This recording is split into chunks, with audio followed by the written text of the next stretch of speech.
Okay, There, there there we go. I told you you I'm good until Zoom makes changes. And now the whole world knows that. All right, let me get this one started, hopefully.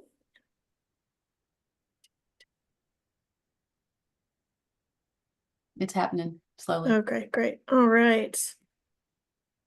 Here we go. Everybody can see the screen. At the moment, I'm just seeing your file explorer, Oh, not the crud. PowerPoint. Crud. Okay, hang on. We all have these moments. Yeah, I seem to have them a lot though. Okay, I'll try this again. All right, but we're all friends here. So do you see the whole PowerPoint or just? Yes. Awesome. Okay, all right. So I'm gonna close this down and say good morning and happy Friday, everybody. I hope you're all doing very well. Melanie and I are here to talk to you about authority control, as you know. Just to very briefly introduce myself, my name is Tricia Mackenzie. I'm a cataloging policy specialist in the Policy Training and Cooperative Programs Division at the Library of Congress. I am also taking over the role of NACO coordinator from Paul Frank, who is a much beloved NACO coordinator and trainer with very good reason. So I do work still closely with Paul, and he's still serving as my mentor. So if I get into a spot of a bother, reach out to him for help. So yeah, and Melanie too, to be completely honest, but that's where we're at. Tricia, at the moment, we're not seeing the full slide presentation, but we're seeing your working screen. Oh, really? See, Yeah, okay. I'm so sorry, everyone. Well, while you do that, I'll go ahead and introduce myself. Yes, please. So fulfill the moment. Hi, my name is Melanie Polutta. I have been working at the Library of Congress now for 24 years, which is startling when I contemplate that truth. I started working with NACO, I think within my second or third year. You're good.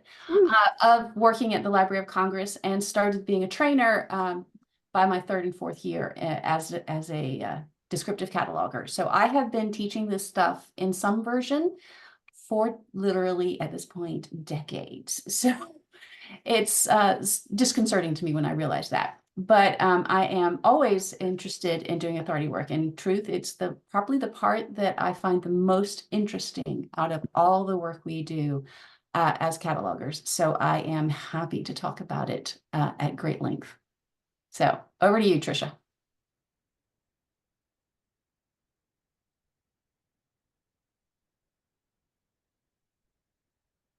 Yes, it's working. Awesome. Okay, so what is authority control?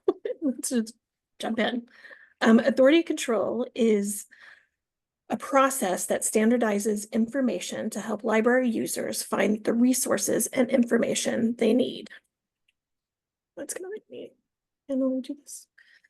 To be a bit more specific, Doris Clack said in her 1990 work, Authority Control Principles, Applications, and Instructions, which granted was from a while ago, but this definition still stands. Authority control is a technical process executed on a library catalog to provide structure. I'm paraphrasing here, but the standardization of information allows users to identify a term or a name regardless of spelling variations, language and alternative terminology, or variant names. Authority control is maintained through an authority file that contains headings or authorized access points and their related data in the catalog. The Library of Congress Name Authority File, or NAF, is a controlled vocabulary that provides this authoritative data for persons, organizations, places, family names, and works and expressions.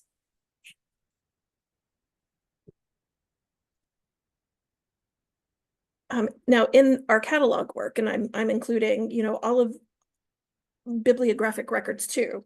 We use authority control for several different types of entities. Of course, personal names, corporate bodies, like I just mentioned, but also we use authority records for geographic, chronological, and topical headings. In addition to personal names as subjects, genre form terms, demographic group terms, and just so much more. There's just a huge list of controlled vocabularies.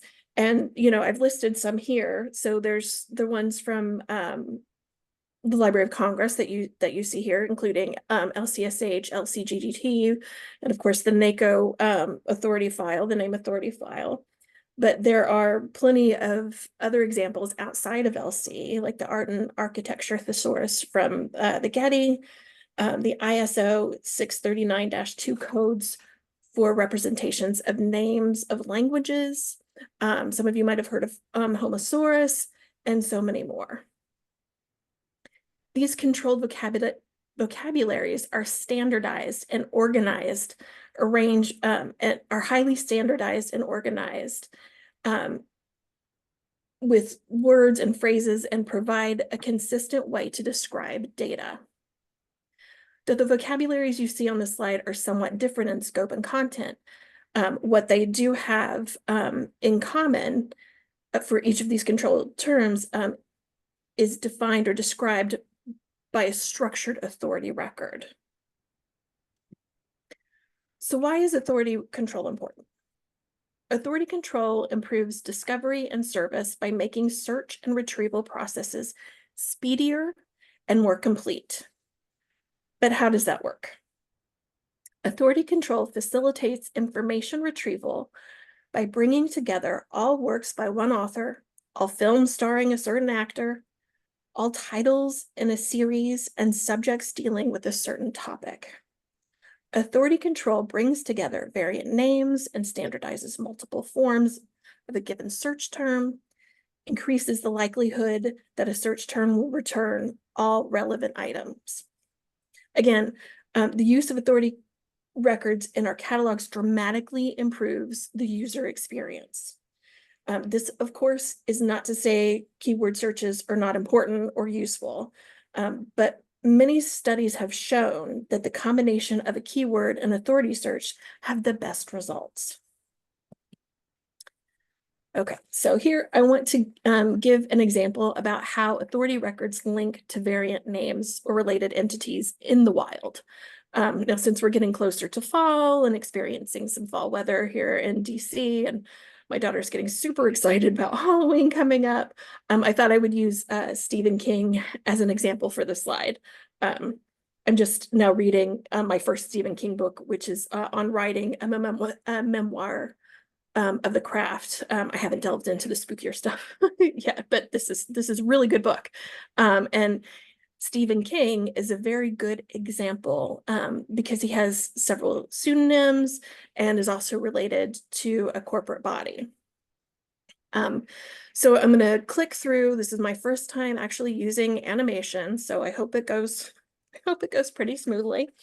Let's see here. In the end, the slide itself is going to be a bit busy, but I do think it will illustrate how authority records pull together different pieces of information about the same or related entity, and how that may help users. Okay, so we're going to start. In this top left corner is a screenshot from the LC online catalog. Here you can see that I searched for King, Stephen, 1947 in the LC catalog. Not only does the search pull up 360 results for Stephen King, it also provides see also information for additional entities relating to Stephen King. So here's Stephen King's NACO record. Let's see, so we've got this here. We've got Stephen King. You can see from the 100 field, I'm linking it to the display of Stephen King, 1947. So this is his authorized access point. Let's see, we have down here, the second MARC record is for Richard Bachman, a pseudonym of Stephen King. This red arrow points to the 100 field from Bachman to the LC display of See Also Richard Bachman.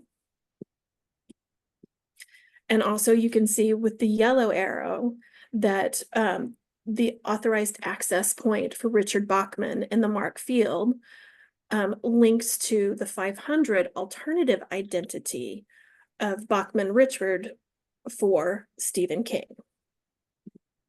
Now, to add a little bit more layers to this, that alternate identity 500 links us again to the See Also for Richard Bachman in the LC display. And here we go is another smaller MARC record for Beryl Evans,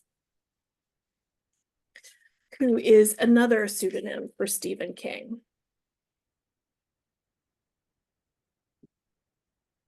And again, I'm pointing this sort of teal color or turquoise color 100 field for Beryl Evans to See Also Evans Beryl in the LC display. And then again, we're pointing Evans Beryl to another alternative identity for Stephen King in the Stephen King name authority record.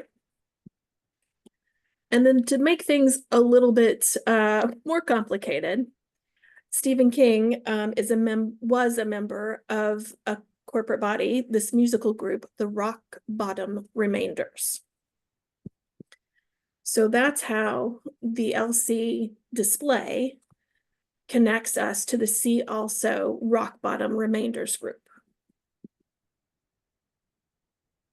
So, any questions about that, or should we wait until?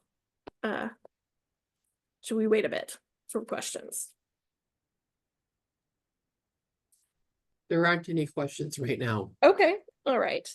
Let me see. Let me go back for a second. Okay, so looking at this, it's kind of like a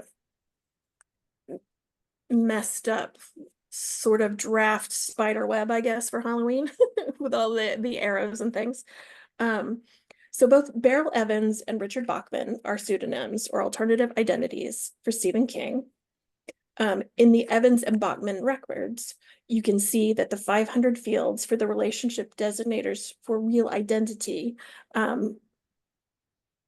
identify, sort of clarify what the relationship is. And also indicates that Stephen King is the real content creator for the works listed under Richard Bachman and Beryl Evans. Then let's see. So now I want to just give you a little bit, I'm going to swift gears just a bit and talk a little bit about the behind the curtains of how NACO authority records are created and distributed. If you recently attended a NACO record training, you have probably seen this illustration before. The image illustrates how NACO partners such as OCLC, Sky River, and the British Library and the National Library of Medicine contribute authority records to the name authority file, or NAF. You can see here how these partners share their NACO records and how they end up in the name authority file. Copies of all new and changed records are redistributed by LC on a daily basis to the bibliographic partners, to our bibliographic partners in order to synchronize the NAF. And today, most libraries contribute to the NAF via OCLC, which is creating an authority file that is international in scope. Now, to get more into the nitty-gritty, I'm going to hand things over to Melanie to discuss the anatomy of a NACO record.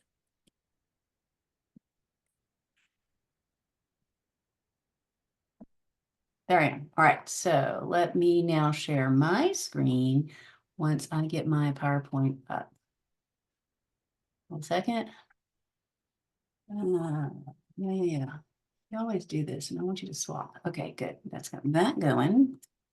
Now, sharing the screen is the next important step. Okay. Everybody seeing a blueprint? Yes. Good. Okay. And then you bring chat to have that off to the side. So I actually liked using a blueprint here as the demonstration of the idea behind what I'm going to be talking about. Because for this first section, and you're going to get me uninterrupted for a while, I'm talking about the structure we use to encode data. Because authority records consist of two different things. One is the data we record, the name, the attributes, the justifications, and the other is the format in which we record it. Nowadays, that format is the MARC format. As time comes in the future and we move toward a different future where maybe we no longer have the MARC format, we will have a different structure in which we encode the information, but the data we record will be the same.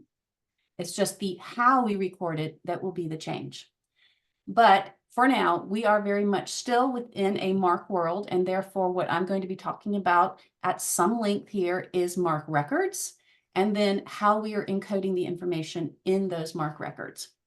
Now, I want to add too that, as I mentioned, I have been a NACO trainer for way too long, and as a result, everything when I talk about this stuff, I am usually just talking about it from the viewpoint of what NACO requires or does not require, or thinks is necessary, and how it does it. And that is certainly how you will see things in the name authority file, because it is the NACO file. However, I also want to make it clear that when y'all are working within your own systems, in your own libraries, NACO policies are not something you have to follow.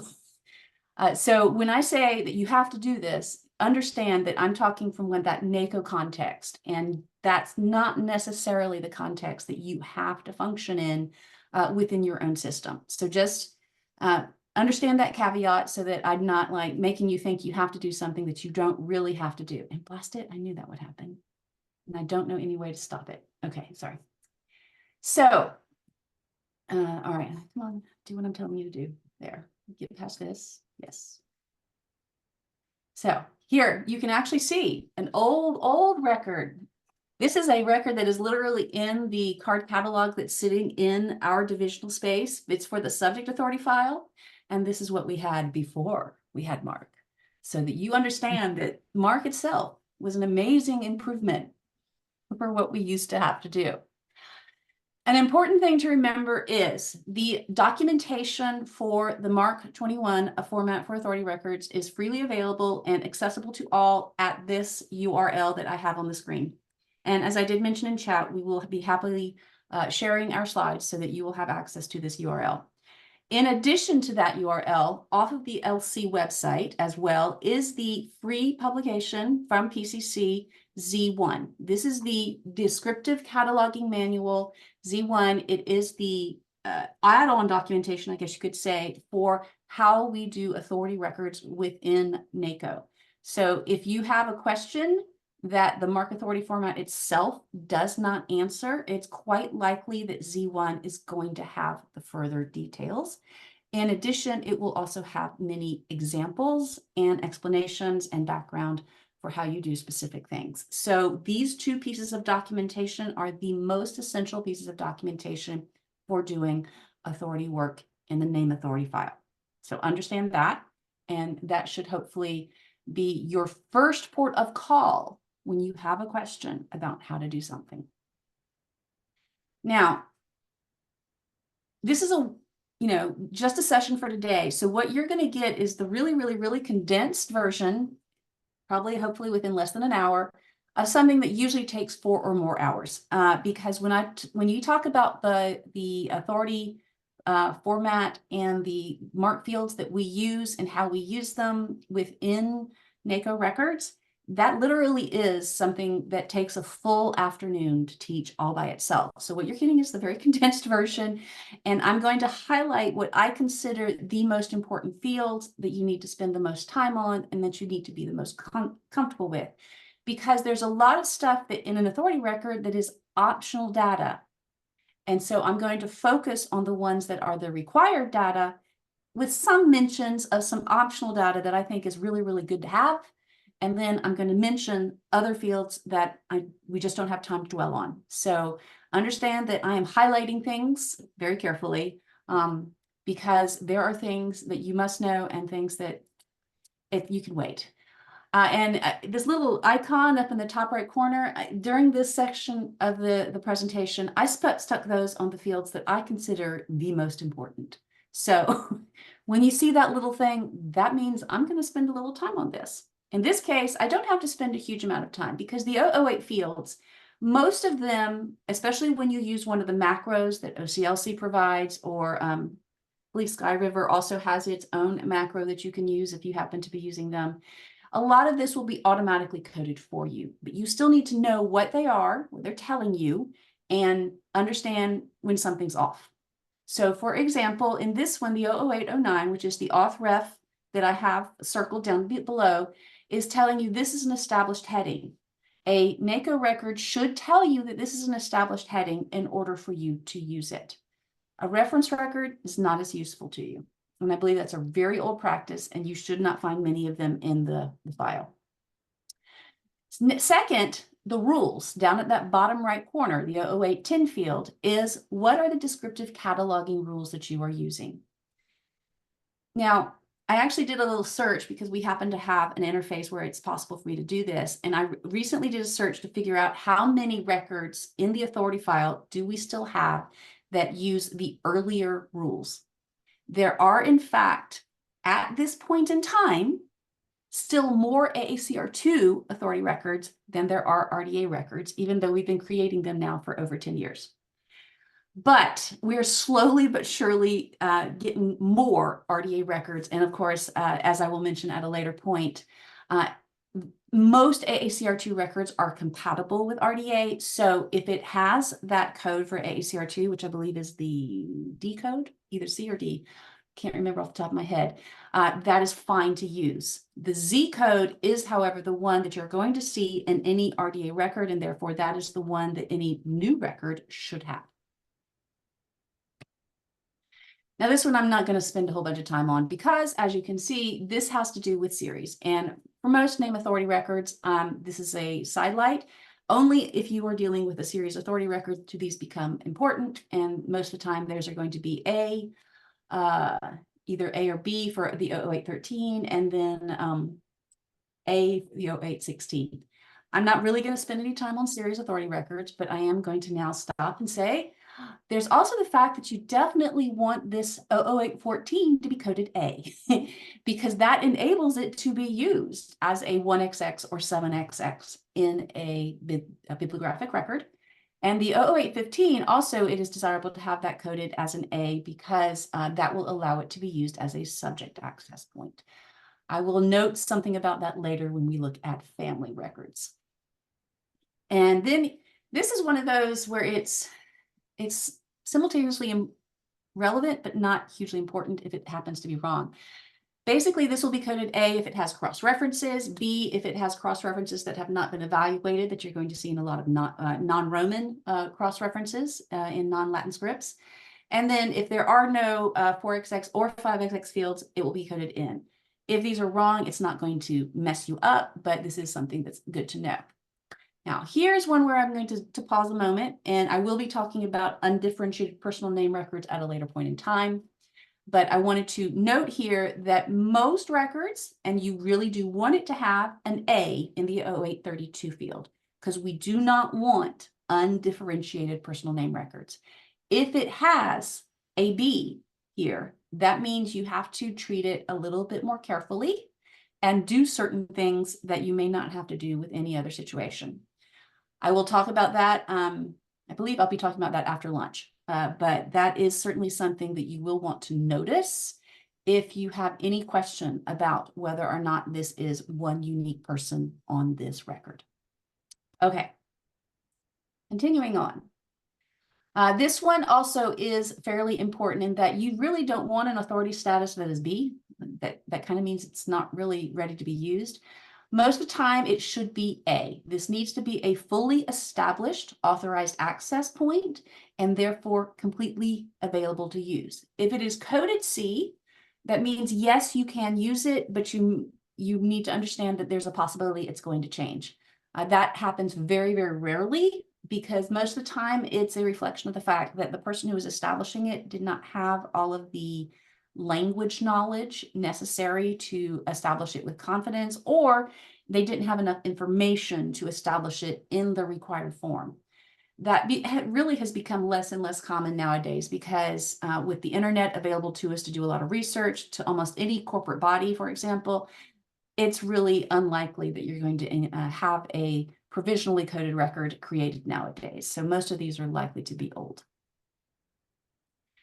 This one also is gives you interesting information, but is not as important. If it says blank over there in the source, that means it's most likely that LC created it, although we do also have the British Library creating name authority records, and I think there's at least one other national library that contributes. So any of the national libraries that create an authority record, it's going to be blank. For everyone else, it will be coded C. So most of the time, it's going to be C. Now, this is a field. Now we're talking about the data fields. We've moved on from the 008. We are now talking about data fields. I want to highlight this one because although this is an optional field, and for many name authority records, it wouldn't be an appropriate field, but for any personal name authority record for a person, especially one who is a literary author, this is a very useful field to record, because you want to record the classification number that is associated with that author. It's a great shortcut to helping you figure out a class number if you are using LC classification. This is not the one you would use if you're recording Dewey information. We do not add these for every single author. As you can see, there are limitations on when we would not record it, but there are plenty of places where we would. And in a second, I'll talk about a recent change in policy for this that hopefully expands its usefulness. Outside libraries that are not LC can still record the classification number that they have established. They just have to code it correctly, so that if you see that second indicator 4 right here, and you see a 5 subfield with their marked institutional code, that indicates that Library of Congress has not given this classification number. In some institutions, that's fine. They might want to go ahead and use this. For others, they limit themselves to what LC does. And so just bear that in mind, that you can get information from other institutions. And that is always a useful piece of data, because most people are going to class it in the same place. There is no limit to how many of those, although I should note that I don't know that you would want to have a huge number in a single authority record. But there are certain situations when you absolutely do want to repeat the 053. The first situation is when you have the fairly unique situation where you've got one author who actually has 2 separate classification numbers, because he writes, not just publishes and is translated into, but actually writes original works in 2 or more separate languages. Because of how the classification schedule is organized, that means he's going to end up with 2 separate classification numbers, dependent on which works we're talking about. And so in this case, 2 separate classification numbers have been recorded, one for his works written in English as the first language, and one for his works written in Russian as the first language. Another one, author I think for whom this is true, is Isabel Allende, who is a Spanish, specifically a Chilean writer, who eventually moved to the United States. And I believe she started writing and publishing her works originally in English. And then they also published a Spanish version. So she, I think, has 2 separate 053s that can be recorded in her name authority record. So this is useful when you're dealing with this thing. And as you can see, the language of the works is recorded in the C subfield. This is the point of differentiation. However, We also have had this change in policy, and this is literally something that happened this year. We just finally got it fully implemented, the documentation updated in the classification and shelf listing manual to tell you how to do this. If you now want to record the classification numbers for writers of juvenile works, juvenile literature, this is now allowed. It used to be that you could not record this. It was restricted to just the regular classification literary author numbers. Any number in PZ was not allowed, but we have now expanded this, and we are also requiring as part of this that in the C subfield, you use these set phrases to indicate the category of that classification area. If you look at this piece of documentation, F632, you will see the complete list of the controlled vocabulary that we want you to use. We have established it there in that document to put in that C subfield to indicate this person is writing this type of thing. And as you can see with Maurice Sendak, he actually writes in more than one of those juvenile literature categories, and therefore he also has 2 numbers. As well as, no, technically has 3 because he also has one for his regular literary author number. Forgot about that. So here is another data field that is important to recognize, but not as important for you to know, because this is primarily used by Canadian agencies, but since they have in fact joined the NACO program, can't think of the word all of a sudden, that you will see these crop up. And so you just need to recognize that these are for their needs, and therefore you do not necessarily need to pay attention to them unless you happen to be using the literary author section PS 8000 on all those numbers for Canadian literary authors. That is different than what the regular LC classification has.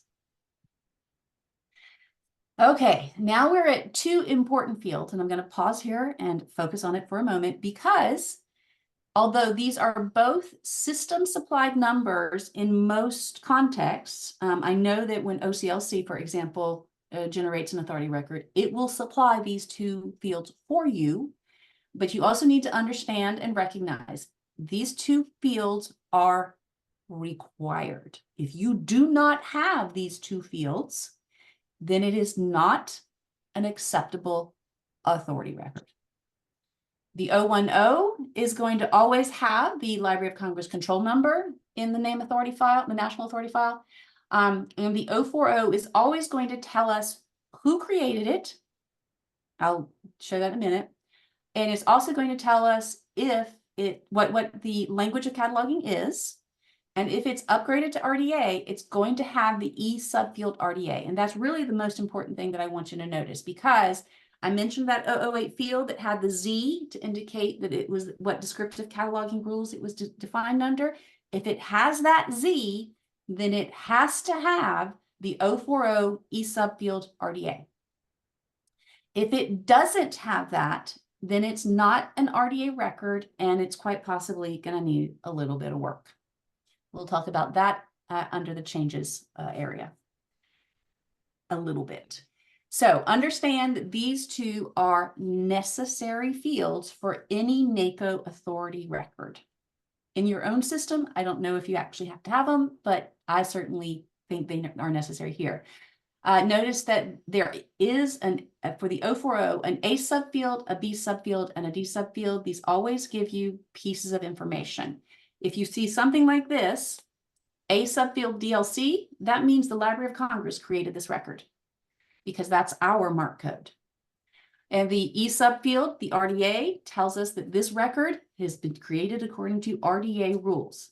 The B subfield, English, indicates it was created using the language of cataloging of English, which means that outside of the potential non-Latin pieces of variant access points, for example, you are going to see, should only see, only English in all of the records information that the cataloger recorded. And then, of course, C subfield indicates this is who transcribed the data. And if somebody then comes along and modifies an authority record, a D subfield with their mark code will be added. Some authority records have a lengthy, and I do mean lengthy series of D subfields. This is true of many of the old records, but most will only have one, maybe two, and quite a few records that have never been modified since the day they were created will not have a D subfield at all. So just so you recognize what this is telling you and that it's really important to have these two fields. Oh, here's one that shows the modification. I forgot to put that there. Da-da-da. Okay, now here we have a field that is technically optional, but what I consider highly desirable. So this is where we record dates that are specially coded according to a specific format. And because of that, this makes it more machine readable and machine manipulatable. So this is helpful as we move into the future, and especially as we start moving more into linked data. Having this data is very important and helpful. And having it specially coded means that a lot of information can be transformed by machine without a human being having to be involved.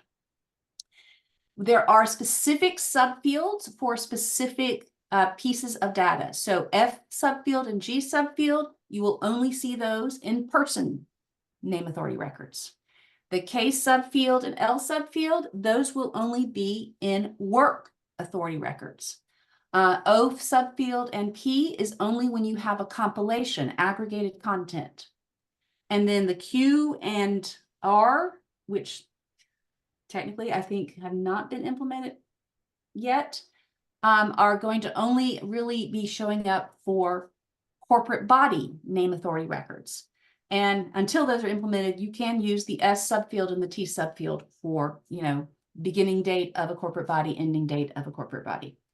When you record these, you will always be recording the to subfield, and it's shown over here, the EDTF. This indicates that we are using the extended date time format in all cases, with the one exception, century dates, because for some reason that format doesn't have a way to express that, and you'll see an example in just a moment. But this is the pattern by which we want you to record this data in order for the machine to be able to manipulate it and for it always to be consistently readable worldwide. Because remember that, this is, although technically in one sense it's a national authority file, it's actually an international authority file. It is used globally, and not everybody records dates the way we do here in the US when you're doing those slashes. So to make sure it's clearly readable to everyone, we always want year, month, day, or if you only have up to month, you can do year, month, or if you only have year, just the year. All of that's fine. Just always use this consistent pattern. So let's look at some examples. Oh, I repeated information and I didn't intend to. Here we have dates earlier than 1000. This is important to note. If we are dealing with BCE dates, you are going to record those as 4 digits and using leading zeros for 970 and so on.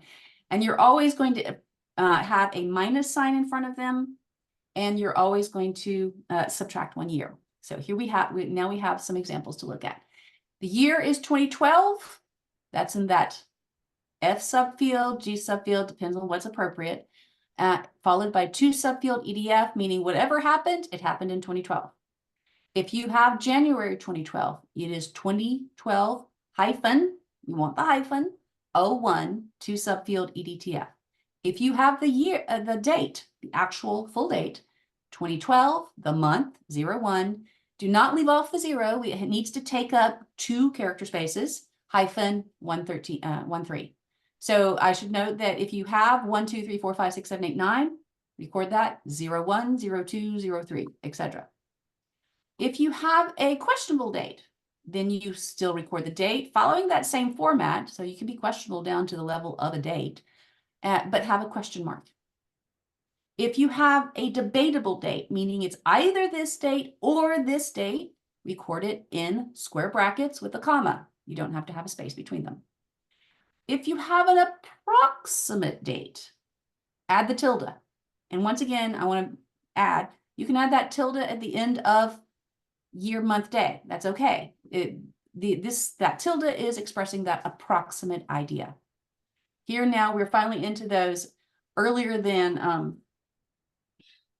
1000 or BC dates. So here we just have 951. Notice once again we added the 0 because the year needs to take up 4 digits. We're down to 31 AD. Added 2 zeros because it has to take up 4 digits, and we still have the little tilde to express approximately. 6 AD, you added 3 zeros because it has to take up 4 digits. And I'm beating a dead horse, but I want you to be clear. It has to take up 4 digits when it's a year. So for 361 BC or BCE, you would add the minus sign, and notice here we minus 1. This is 361. We expressed it as 360. That's how the format recognizes it as a BCE date. And of course, questionable, you got that question mark. So a whole bunch of examples. And this is the exception that is not EDTF, because as I said, that code does not yet know how to handle this. So when we just have a century that we're expressing, that means 1, you do not add the to subfield EDTF because it's not using that standard. But then you're only going to record the 2 numbers. So this is the one exception to having 4 digits for a year, because you're not expressing a year. You're expressing an entire century. So here, just have the first 2 digits of that century, and that is all. If you have before Common Era, do minus sign. Once again, first century, -1 is 00. 5th century, -1, 04, with that minus sign. So spend a good bit of time on this because, as I think I said at first, and I want to repeat, I think the 046 is one of the most incredibly useful fields we have. And even though it is technically optional, I really want you to add it. Now we get into the real guts of the mark authority format, which is the 1XX. And then after that, in a bit, we'll have the 4XX and the 5XX. So I'm going to fully go here into the 1XX in some detail.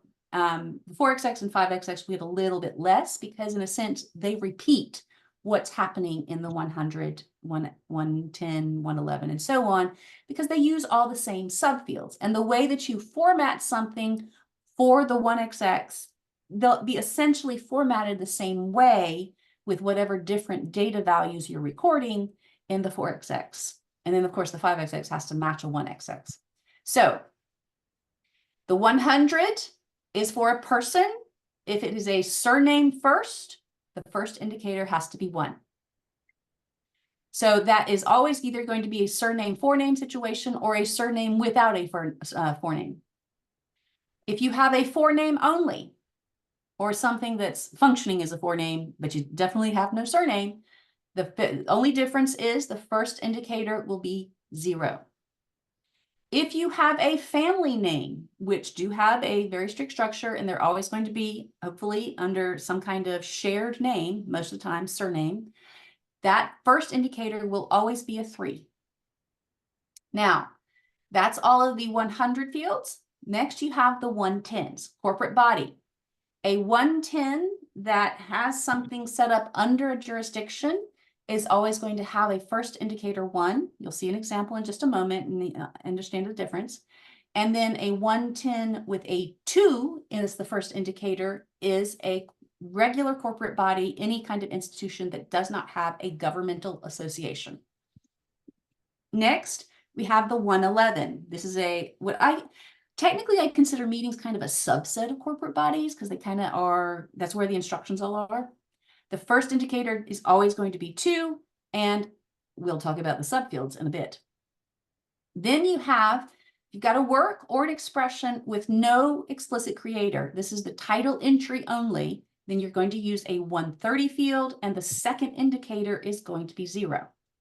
And then if you've got a geographical entity, and for the name authority file, let me be clear, this is always going to be a jurisdiction. It's going to be a 151, and you don't worry about indicators. The 151 and this 110 with the first indicator 1 are going to have a relationship that you're going to see in just a moment. So for the 100s, here we have examples. And note, please, that I've got different subfield codes in action here. That's because there's no one presentation of what subfields you're going to use. What subfields you use depend on what data you have. So here we have an example where we have a surname, a forename, we have a fuller form of name that we think is useful or needed to include, and years, both birth and death date. Here we have a surname, forename, and with also a fuller form of name. And here we have maybe an occupation or other distinguishing element of the person. That would be coded in the C subfield in parentheses, as is the fuller form of name in parentheses. With a forename setup, the forename always comes first in that A subfield. Any other information associated with it is going to end up in a C subfield. You can have dates, you may not have dates. It all depends on what data you have. And then with a family, this is always going to follow the structure of surname or family name. So be clear, it may not be, quote, a surname under Western parlance, but if it's like the wider clan name or something like that, that's what you're going to stick there first. Then you're going to have the data point of the type of family. Family is the most common word we used, but you can also end up with a qualifier such as clan or dynasty or something like that. And then potential additions. I believe you have to add location. You can add date or date range and or associated person. And that should be based on the form of that person's name in their own name authority file record. Now let's look at some examples. Here we have surname, forename, in this case, initials. And because it's just initials, we now have a fuller form of name in parentheses, followed by a date, and for him we have both a birth date and a death date. Here we have another surname, forename, and in this case, C subfield for occupation, in parentheses. Forename situation. So notice once again the 0 in the first indicator, Anthony, his forename. C subfield for the additional information included. Notice that both of them are in the same C subfield, which I'll just note a verbal caveat here. If you've got like a royal name, that may not be one single C subfield. There are royal names that have multiple ones. Don't worry about it. It doesn't happen that often. Just look for examples. D subfield 1942. So here we have a birth date, but no death date. So leave it open with the hyphen. Here we have a family name, the surname of the family, the type of family, and here the location for it with space, colon, space between those two qualifiers that are in parentheses. So those are some very common examples of all of those different types of names for persons and families. Next, we have corporate bodies and jurisdictions. So notice here, the 151, you've got the jurisdiction name, and unless you're at the level of a country, you're pretty much always going to have a qualifier, and that qualifier is going to be in parentheses. Now, I said that there was a relationship between the jurisdiction name and corporate bodies. That is because whenever you have a body that is a government entity, the department of something or other, something that is subordinate to that political entity that is the jurisdiction, that is going to be coded as a 110 with the 1 as the first indicator, and therefore that first A subfield is going to match exactly what's in the base 151 for that political jurisdiction. And then you're going to add after it the B subfield, and this is where you're going to have the subordinate body. There's a complete list of rules in original RDA that gives you all of the situations when this is going to be necessary. That I can't really go into those, but this is how it will be structured. And then here you have corporate bodies, which is anything that's not a jurisdictional type name. And most of those are going to be direct entry. There are going to be some that are going to be subordinate body, and that still is going to end up in a B subfield. A prime example would be, say, a department of a university. The A subfield would be the direct entry of the university name, and the B subfield would be the name of the department. But regardless of that, it's still going to be a first indicator 2. First indicator 1 in a 110 is only if the A subfield is a jurisdictional name. And then we have the 111, first indicator 2. Here we have a conference name, and you have the standard additions to any conference name, date and location, or if it's a numbered one, you will have the ordinal number, first, second, third, fourth, then the date and the location. Notice that these are always in parentheses. And each data element, that each qualifier that's added, is separated by a space, colon, space. You'll see this again and again. Anytime there's more than one qualifier, it is separated by a space, colon, space. And most of them have their own subfield codes. So here we have some examples. We have the 151 for Granville County in North Carolina. And then you have the Board of Commissioners of Granville County. And because that is a jurisdictional entity, the A subfield of that 110 matches the 151 of that jurisdiction, followed by the B subfield, which is the Board of Commissioners. And the first indicator for that string is 1. But then we have the Granville County Historical Society, which is not a government-controlled entity. It just happens to be located in Granville County. And its first indicator is 2, and the whole string is in the A subfield. If it had qualifiers, it would still be within the A subfield. And then we have the 111, first indicator 2, for the conference, or excuse me, in this case, the symposium, graphene and carbon nanotubes. I'm not sure how I found that one as an example, but it was always interesting. And notice here that it has a qualifier symposium in parentheses with the name, because graphene and carbon nanotubes doesn't convey the fact that this is actually a conference. So we had to add a qualifier. And then after that is the subfields with the other qualifiers, in this case, of just date and location. Those are all, and for, I should note, for conferences, it's always going to be in the order of date followed by location. If it's got a number, it's always going to be number, date, and location. Okay, for works, you're going to end up with the possibility of an authorized access point followed by title of work structure, and that can happen for any of the types of individual entities that we've just talked about: person, family, conference, corporate body. Okay. And then there's also the more unique situation of the title of work, because we don't know, or it doesn't have a single one entity who is the content creator, and therefore we just use the title of work, and that is going to be in a 130.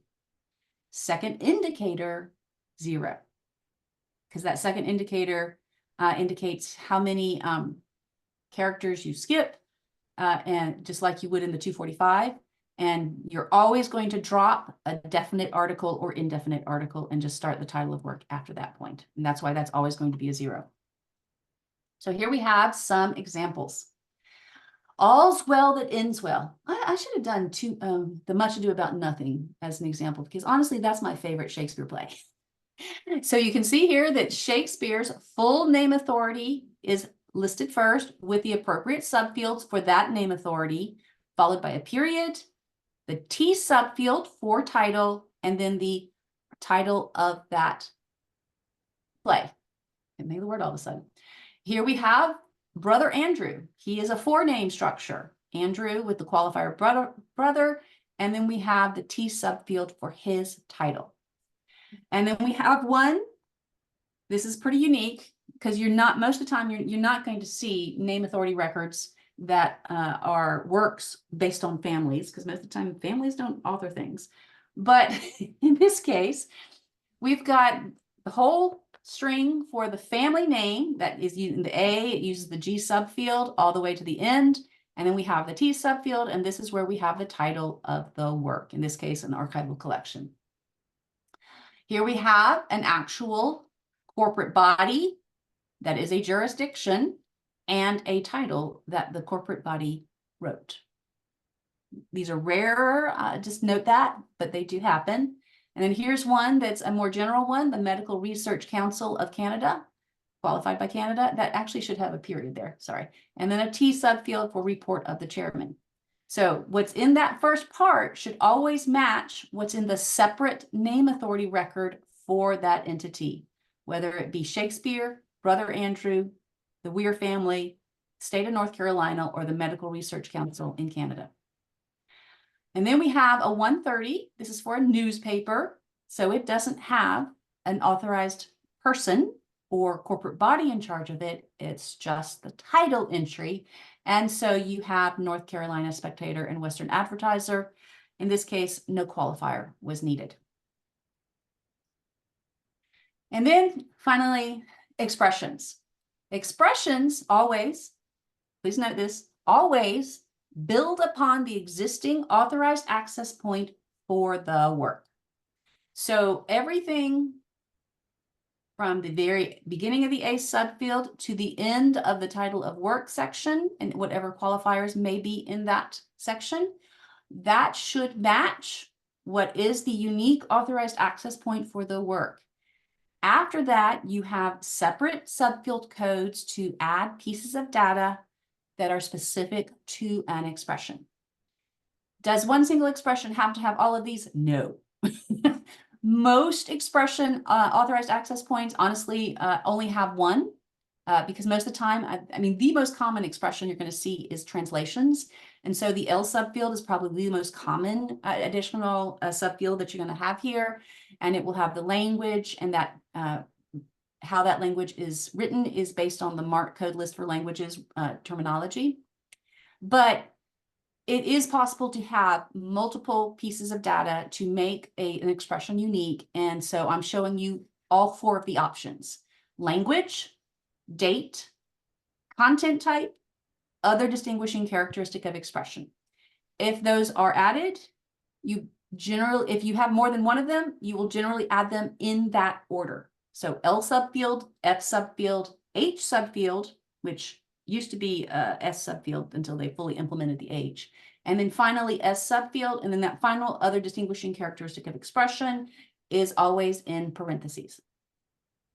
Notice that if the work authorized access point had qualifiers, that all happens before you start adding these subfield codes. So I added that as an example here for title of work only, but it's equally true for all of the other ones. Whatever qualifiers you added to the work, they should be there and completed before you start adding the other elements for expressions. So let's look at some examples. So here we have the Sherlock Holmes collection. I am a Sherlock Holmes fan. So in this case, you can see that we've got the full name of Arthur Conan Doyle because he is the author. Then you have the title of the Sherlock Holmes collection. And that title, that full work authorized access point, has 2 qualifiers that are right there in parentheses: Another World Audiobooks, / 2023. That is the end of the work authorized access point. And now we have added 2 elements that make it a unique expression. One, it's the spoken word version, followed by the S subfield, Smith, who is, I'm going to guess, is probably the narrator. So notice that you had the full authorized access point for the work, followed by the elements of the expression. You don't have to have both, but this person wanted them. So here we have a translation. In this case, we have Luis de Granada, forename first, notice, so the first indicator is a 0 based on that fact. So we have the person all the way up to this point. Then we have the title. The title includes the T subfield, the N subfield, and the K subfield. That's the complete title. And then finally, we have the L subfield of English. So 1 expression element to make it unique. Now I have here this little point for giving you an example of an expression authored by a family. I don't have an actual example because I could not find one. I could make one up, but it's just highly unlikely that you're going to have that. The example I found under works is a very unique one. Most of the time, you're not going to find work and expression authorized access points under family names. So we're going to skip over that one and go to the next one, which is a Spanish translation of the annual message of the governor to the legislature of the state of California. So we have here, once again, a jurisdictional structure. the governor of California, A subfield California, which matches its 151, followed by the governor, because he's speaking as governor, followed by the title of his work, the annual message, all the way down to California. You only have L subfield Spanish added because that's the only expression level element that you need. Similar one here, this just happens to be under the direct entry corporate body. And then, so that's the authorized access point for the corporate body, followed by the T subfield for the title, followed in this case by, once again, a content type and other distinguishing characteristic of expression added in each their own subfield. And then finally, just a title entry only, how the brain works. It's in the A subfield, L subfield for the language, which is his expression level element. So I went over those in considerable detail because the 1XX is your authorized access point. It's really important that you know what it's telling you and how it's put together and what you need to have to make it correct. So this is probably the one I'm going to spend the most time on. We're going to go a little bit faster now. So now we're to one of the other optional elements that I still consider highly important to record. Like the 046, this is one of those that if you can and you have the information, please encode it in its own attribute field, because that makes it much more possible for the machine to manipulate this data and uniquely identify this person or corporate body or whatever. So as you can see, once again, like the 046, it has separate subfields for specific types of associated place. A and B, you're only going to find those used in a person's name authority record, or C. So that one's a flexible one. For a corporate body, you could see the C or the E or the F. Any of those three could be an associated place for a corporate body.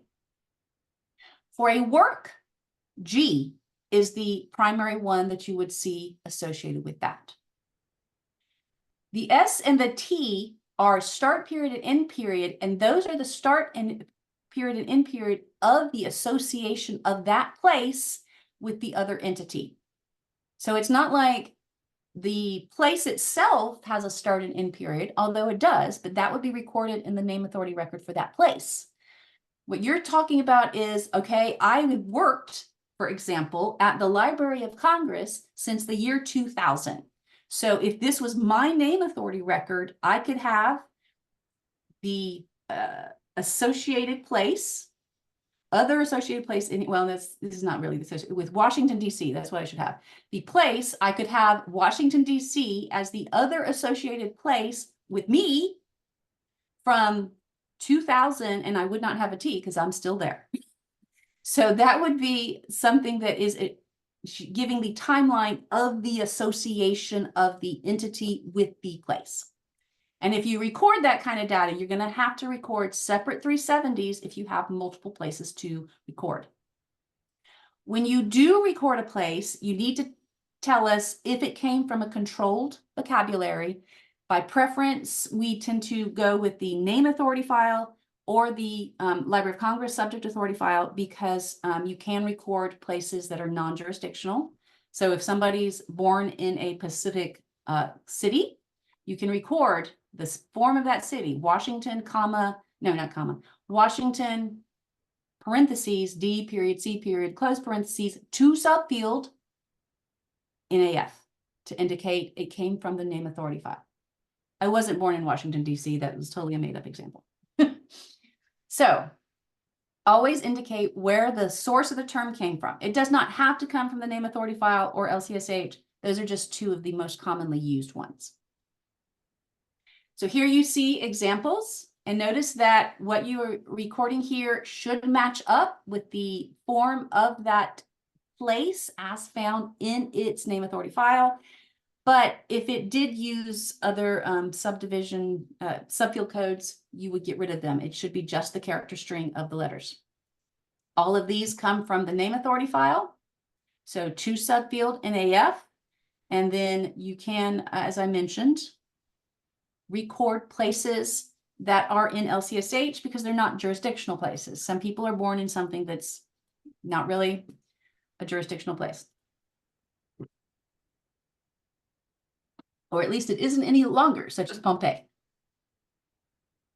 Now, the next 3XX code that I consider to be quite important to record is associated language. This is particularly important with people, but you can also record associated language with a work. No, not with a work, with an expression. Sorry, getting my words out right. Or with a corporate body, because many corporate bodies do have official languages that they're going to use. So if you do record that, then we want you to use the code from the MARC code list for languages, link here, and record it in this way, in the A subfield. Now, you may record more than that if necessary. This MARC code list for languages does have some what are called like language group collective codes that sometimes they're for lesser known languages, sometimes they're for languages where there are distinct languages, but they're so overlapping that they're not recognized as distinct languages. They're usually recognized as dialects. And in those situations, you would use the collective code, and then in the L subfield, you'd use the term, a recognizable term for the specific version that you're dealing with. And that's one of those things where I'm like, if somebody is actually functioning in one of those more specific languages, it's really desirable to record it.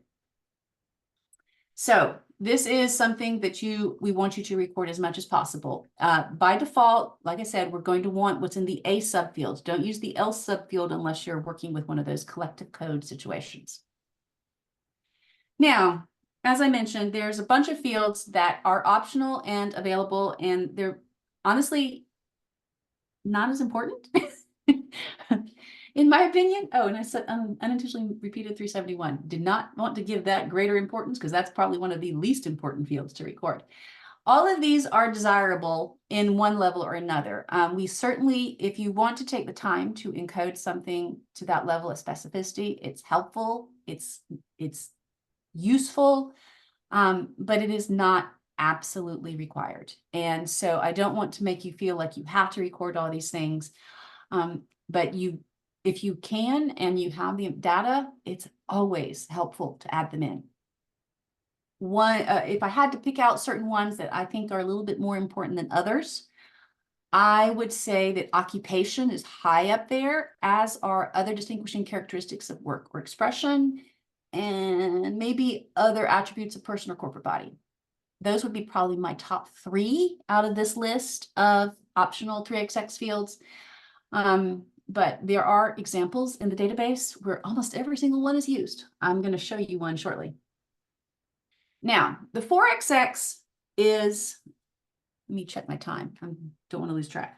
Okay, we're doing okay, but not too much longer. I gotta go faster. The 4XX is for the variant access point, and the structure of these is pretty much exactly like the 1XX, with the difference that the first number of the fields are all 4. All of these are variant access points, and they can be put together in just exactly the same way as the 1XX. So I'm not going to dwell on this one in the depth that I did on the 1XX. Everything I set up there applies here. Just look at some quick examples that, for example, we had the 1XX of the 100 of Lewis CS, but a variant is Lewis Clive Staples with that fuller form of name used fully fleshed out. Brother Anthony has his 400 field. And in the same way that you could do a variant access point for the Hamilton family with the, what was the qualifier? The location qualifier. Here we have the date qualifier.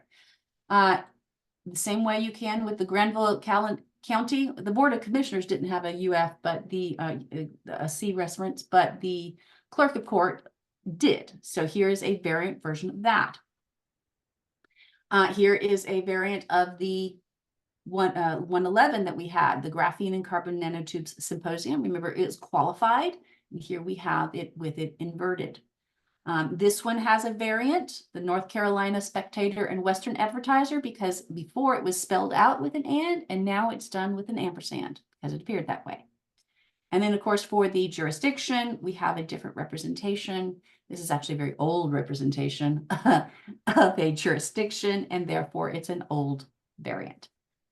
No more depth there, but I do want to talk about the W subfields. because there are, well, there's actually a fairly wide variety of different W subfield codes that you might end up being able to use, but there are two that I want to mention because they are the most common and the most important. If it has W subfield NNE in front of a 4XX, this means that there used to be an authorized access point that was structured there. So this heading for Caitlin Jenner used to be established under Jenna, Bruce. So we need to record the fact that this was the previously authorized form and now it's not, but it was. So it's something you could find, and this is actually something that the machines like to have because it helps facilitate machine flipping of these types of headings when they are changed. NNA was also a formally authorized form, but in this case, it was not based on AACR2. It was based on older rules. And so in that sense, it's also still an authorized access point that used to be valid, but is no longer. But this is just telling us that it was based on different rules. So it's an important thing to know that both of these are telling you former access point, automatically flip this. This is not the preferred form anymore. So the other thing that you can also code, notice that both of those examples there only have 3 digits. You can have 4. 4 is the max that the MARC format allows. But both of these, you can see that the first 3 digits match the 2 ones we just looked at, NNE and NNA. The additional A also adds something because this is going to say suppress this in the system. That 4th letter A is saying do not display this cross-reference. We don't want the patrons to see it. Now the cataloger wants to see it. We want to see it in our system and know that it's there. But the patron doesn't need to see this. It's improperly put together. It communicates wrong information. We don't want it to show up. So this is something that the NNE and NNA are not changed in any way. That's still communicating to us that these were formally authorized forms, but the A is making it so that the patron doesn't have to see this. So those are W subfield codes that are helpful to know, and these are the most common ones you're going to see. Again, the 5XX, like the 4XX, is based exactly on how the 1XX is put together, so I'm not going to repeat myself endlessly here. But we will take a quick look at some examples, and we're also going to see that we're trying to also express relationships. Notice here that we have a W subfield with a code R. We're going to talk about that in a minute, followed by an I subfield with a relationship expressed. Those are going to appear at the front, and then following that is where the actual access point begins with the A subfield.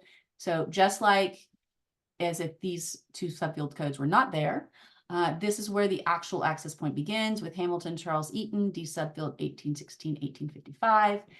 Remember that this is establishing a relationship between a 5XX and a 1XX, as Tricia showed in her example with Stephen King. Therefore, that 5XX in whatever record you're recording it in must match a 1XX in another record. So always remember that those relationships are necessary. Here you can see I've got this one, a 500 that was on the name authority record for the family, and then on the name the family one has this, I think I copied that wrong. Blast it. That should have a family name. Oh, well, I didn't get that one done, properly copied over, but I do have here a relationship to a jurisdictional body, the Arts Department of Aberdeen, Scotland. And then here we have one to a conference. I did not copy that over right. I'm so sorry. My 2 examples are bad. I will correct them before I send this out. And then here we have relationships to a specific expression of the work Beowulf, or here we have a relationship between 2 different places. So once again, the W subfield is where we are encoding relationships. In this case, it's a relationship between two separate authority records. And this is primarily that position 1. Remember, 4 characters are possible. In this case, you only have to record the first character, which is always going to be the R. And then you can suppress related entity access points in position 3. Now, old practice was we almost always recorded A or B in the older record. So you are going to see this a lot still, but it is no longer our practice to use these. Now, if you are encountering an AACR2 record, it used A or B, or even an RDA record that used A or B, they were not wrong when they were created. And as I think I'll be talking about a little bit, if you're dealing with an AACR2 compatible record and you don't have any changes you need to do with it, you can leave it as is. And that includes leaving these types of relationships in place. But current practice is that we're going to record the R in the W sub position 0, and then we're going to use that I subfield to express what that relationship is. So you will still see A and B crop up. It's the most recent change is that it's no longer used in jurisdictional places. Tricia is going to talk about that, but you will see the R subfield code. So here we have a much better example, where the 100 field is for the Mountbatten family. And then it is actually, I believe it went through a name change. And so now it is related to the Battenberg family, and it has an earlier later relationship. We would now use predecessor, successor. Place. Currently here you have the example with the A or B. Now we would use successor as the relationship.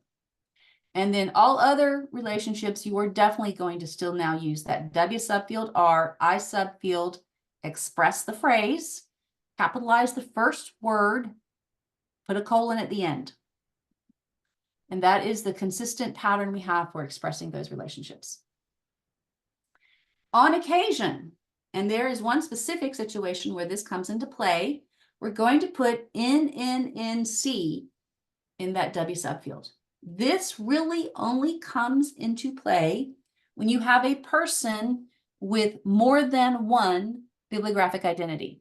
So if we talk about the Stephen King example very briefly, if Stephen King only had the one pseudonym, and in this case he has 2, you would not need to have these NNNC situations. But the moment he starts getting more than that, if he has another pseudonym, we're going to eventually have to go with this kind of structure where we link to each of the other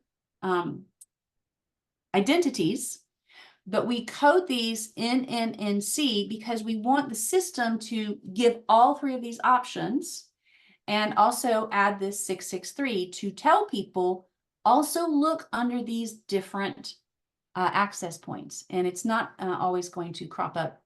Different systems handle it different ways, but it's intended to trigger this kind of situation where people can go search under those separate names. So, and with some people, it can get to be pretty lengthy because some people had lots of pseudonyms. This is something that you can see talked about in more detail in module 2 of the full NACO training. You will also find more information about this in DCMC1. Remember, documentation is your friend. Please go look at it. Okay. Where do you get those terms that you put in that I subfield in the 5XX? Those are all currently found in the appendices of original RDA. So remember, okay, here's some requirements to make sure. Always remember that the exact form found in the 5XX need to match the exact form found in the authorized access point of another entity. And that record must exist in the name authority file for it to link to. You don't automatically have 2-way linkages. Sometimes you have a 5XX in one that links to the 1XX in the other, but that record does not automatically have a 5XX that really links back. This is particularly true in relationships between persons and works, or persons and corporate bodies. Because there are lots of different kinds of relationships, we really do want you to use those relationship designators from the original RDA appendices.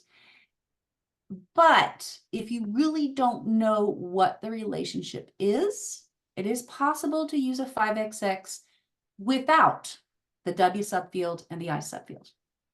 Those should be always exceptions. Because all that what you're saying is there's a relationship and I don't know what that relationship is, but I think it's important enough to record. That should not crop up very often. So this repeats what I said before. W subfield R, then in W subfield I, capitalize the designator, follow it with a colon, followed by the full authorized access point of the entity you are relating to. Here are the actual appendices that you would need to be looking at within RDA, K, J, I, and there's some in M. So you can only relink, even with its a subject relationship, to other entities in the name authority file. You can't link out to subject authority files, records, and so on. Okay. We're getting close to the end on the mark fields, and then we'll take a quick pause because this is the longest and most intense part of the presentation today, because I'm filling your head with mark field information. The next, what I would consider highest importance field is the 670. This is where you record the information you found to justify what you're putting in the 1XX, the 4XX, and the 5XX. No name authority record is acceptable without at least one 670. So I haven't stated this before, but let me be clear. The bare minimum requirements amongst the data fields for what you must have to have a functional name authority record are the 010, the 040, 1XX, and 670. That's the bare minimum necessary. Everything else can be extra. This in 670, the first one and the one you must record should always be the work you are cataloging that triggers the need for this access point. And if you then record more information, every separate piece reference that you cite information from gets its own 670. The format should always be 670, a subfield. You don't have to worry about indicators. They don't come into play. The title proper and date, if it's a resource. I'll show you some examples of non-book type things in a moment. The B subfield, then you'd say where I found it within that resource and what I found is in parentheses. This is an alternative when you are recording data that's going in some of the 3XX fields, like the 370, you can record that in a V subfield in that 370 field as an example. I can't see that most people are using this. Most of the time people record it in the 670 only, but this is an alternative. And if you do this, you are not required to put that information in the 670 unless it's being used as part of the access point. So here I have a bunch of examples, different places that have been cited. So the first one is a book. So I have the title, I have the date of publication, followed by the title page and the information found in parentheses, the name of the 4th Congress of the Universities of the Empire. I can cite a web page. In this case, from Facebook, the website of the axle grinders. And on that web Facebook page for the axle grinders, we did find the fact that, okay, we have the name of the group, we have the list of the band members, we have information about when they were formed, and all of that, we all found that on that axle grinders page. The next one, I found information on a sound recording. This is an old one, so it's taken from the container of the sound recording. That is perfectly fine. Another website, as an example, the Find a Grave website, is very useful when finding dates of death for people from previous centuries. So in this case, I have that Charles Eaton Hamilton that kept cropping up. We have both his birth date, we have his death date, we have where he's buried and where he died. Apparently the man lived in Granville County his entire life. And in this case, because it is a website and it's a consistent, we do have a persistent URL to give. We can record that in the U subfield. So if anybody wants to look it up, they can do that for themselves. And then finally, we have a citation. In this case, it's from a finding aid. And so we're recording the name of the finding aid, and we're finding the name that was found there in the B subfield. No location was given because it's the finding aid itself is the location. So these are all examples of 670s. You can notice a consistent pattern. Please feel free to cite websites. They are perfectly legitimate. Now, slightly less important, so only a few more to go amongst the 6XX. The 675 is important only when you are doing a lot of research and you're not finding information. So what you're trying to record here is, I did research and this reference source did not have the information I needed. So it is something you don't have to go crazy with. Occasionally it is necessary, especially for somebody who, for a person or an entity that just takes a whole lot of research to figure out what's going on. When you do that, you want to let people know, I did this research, they're very hard to find. These are the places I looked, and maybe somebody else at a later point will add to it and may have more information. Here you have some examples. Notice that although it can record data in the same style as you will find in the 670, we only have an A subfield. Now that A subfield can be repeatable. For every different source that you cite, you want a different A subfield. And so you don't have to have separate 675s in one record. You're generally only going to have one, even if you're citing multiple places, multiple reference sources. 667, this is a note where you are communicating with the other catalogers because you're telling them something important about this and it doesn't really fit anywhere else in the MARC data. So the two prime examples I have here is you're saying, okay, this name is the same. There's two George H. Mitchells in the system, but we know for sure that the one I'm talking about in this name authority record is not the same one as established in this other authority record, even though we really have minimal information. These are just two examples of the types that you might find. There are other ones, and honestly, there's not really a required format, although there are some commonly used phrases. The two I have as examples below are some of the most common you're going to find. And they're very useful because it does tell people, all right, these might be the same, or I can definitely say they're not the same, even though I don't have enough information to really make them distinct. So that is a useful piece of data. Here we have a couple of other 6XX fields. I'm not going to talk about them in any depth because they're really not as essential, but they can be useful if you have somebody who has really weird titles related to that person and you're trying to help clarify some confusion. Okay, and the final one, the 678, this is if you are recording biographical or historical data. This really does need to be brief because, especially because if it's going to display in somebody's system, you do not want a lengthy paragraph. You want like maybe 2 sentences max, and it really needs to record bare minimum information that helps identify the person or the corporate body or the work. You can record it for any of those types of entities. Okay, so we are now going to take a pause because I've been talking a whole bunch and I want to ask y'all some questions. So let me ask you a couple of questions since I've now brain dumped a whole bunch of information on you. If I am recording data about a person who I don't know their surname, but I have their forename, what is the MARC record structure in the 1XX field that I'm going to give? Give me both the field number and give me the indicator codes. Stick it in chat. I want to see them all. Right. If y'all can remember.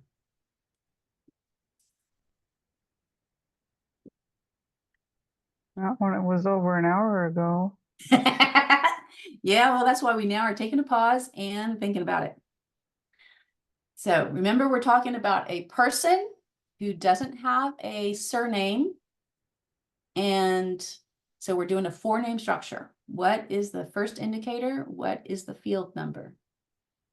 All right, a couple of people put in, please. More people, give it in.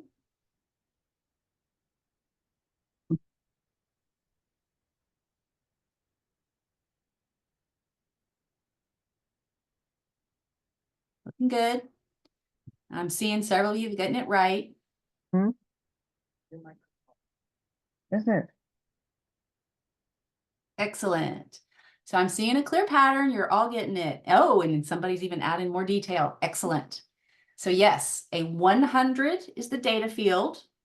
The first indicator is 0, and that a subfield will have the forename. Excellent. Everybody's getting it right. I'm very proud. All right, now I'm going to data dump another question on you.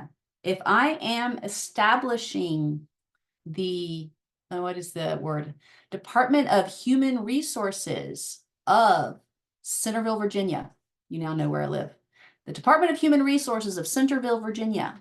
What is the data field code and what is the first indicator?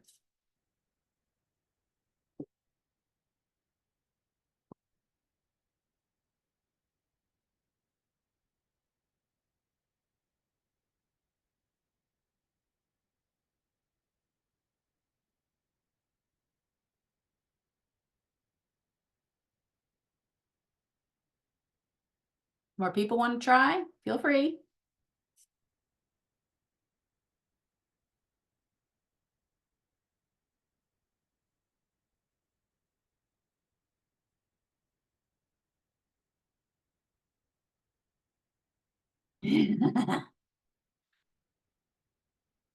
Yep.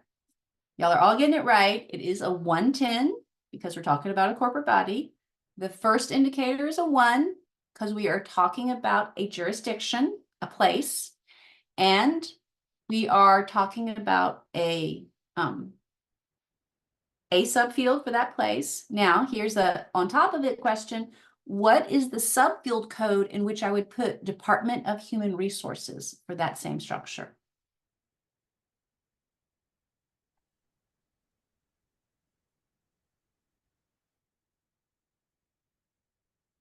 Just to repeat, what is the subfield code for the Department of Human Resources in that corporate body entity? Yes, everybody's getting it good. The B subfield, that is where you put that subordinate body. So good. Now here's the next one. We're going to keep going with some more questions because I want to make sure y'all are retaining all this important information. What is the subfield code for the title of a work in the authorized access point for a title? And I'm going to make clear that we're talking about a name title structure.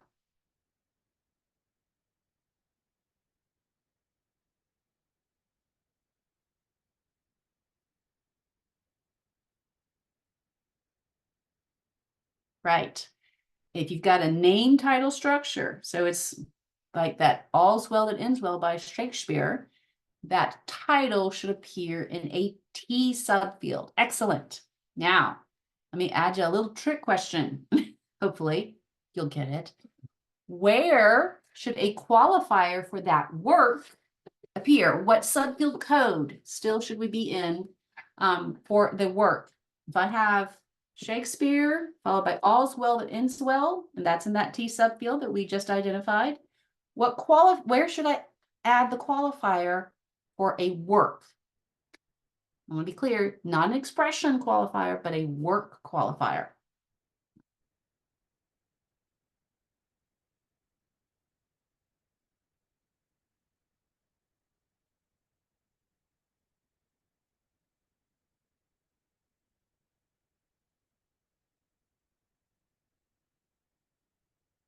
This one's a little tricky. Let me bring up an example while y'all are figuring it out, and then I'll show it to you. Oh, I don't have an example already yet. I thought I did. Let's see if y'all keep getting, okay. All right, so I'm getting a K subfield or S subfield. But, all right, let me hold a second. Let me see if I can think of an example, because I don't think I have one off the top of my head that's Shakespeare. I like to use him in case you hadn't figured that out. So if you are adding a qualifier to Shakespeare, all's well as end well, and it's still the same work, you just add it still in that T subfield. You're going to be adding it in parentheses, but it's still in the same T subfield. Now let me see if I had any examples. I think I did. Hold a second. Let me go back and I'll share my screen in just a moment once I find the example I'm looking for.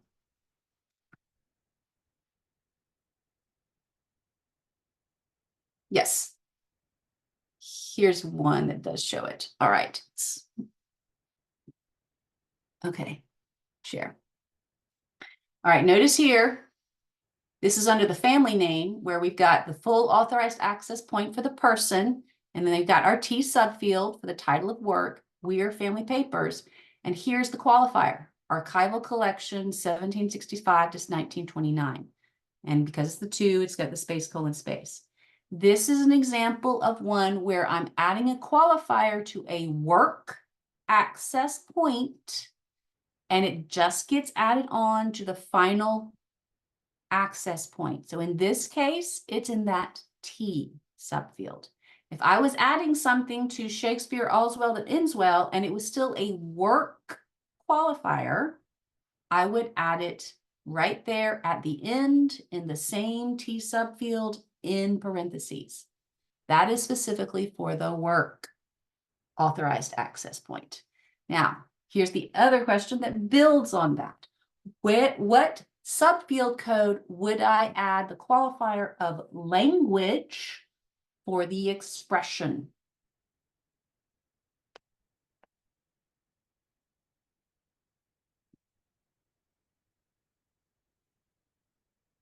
Oh, I can't see the chat all of a sudden. That's it. Yes, y'all are getting it. I'm just behind a little bit.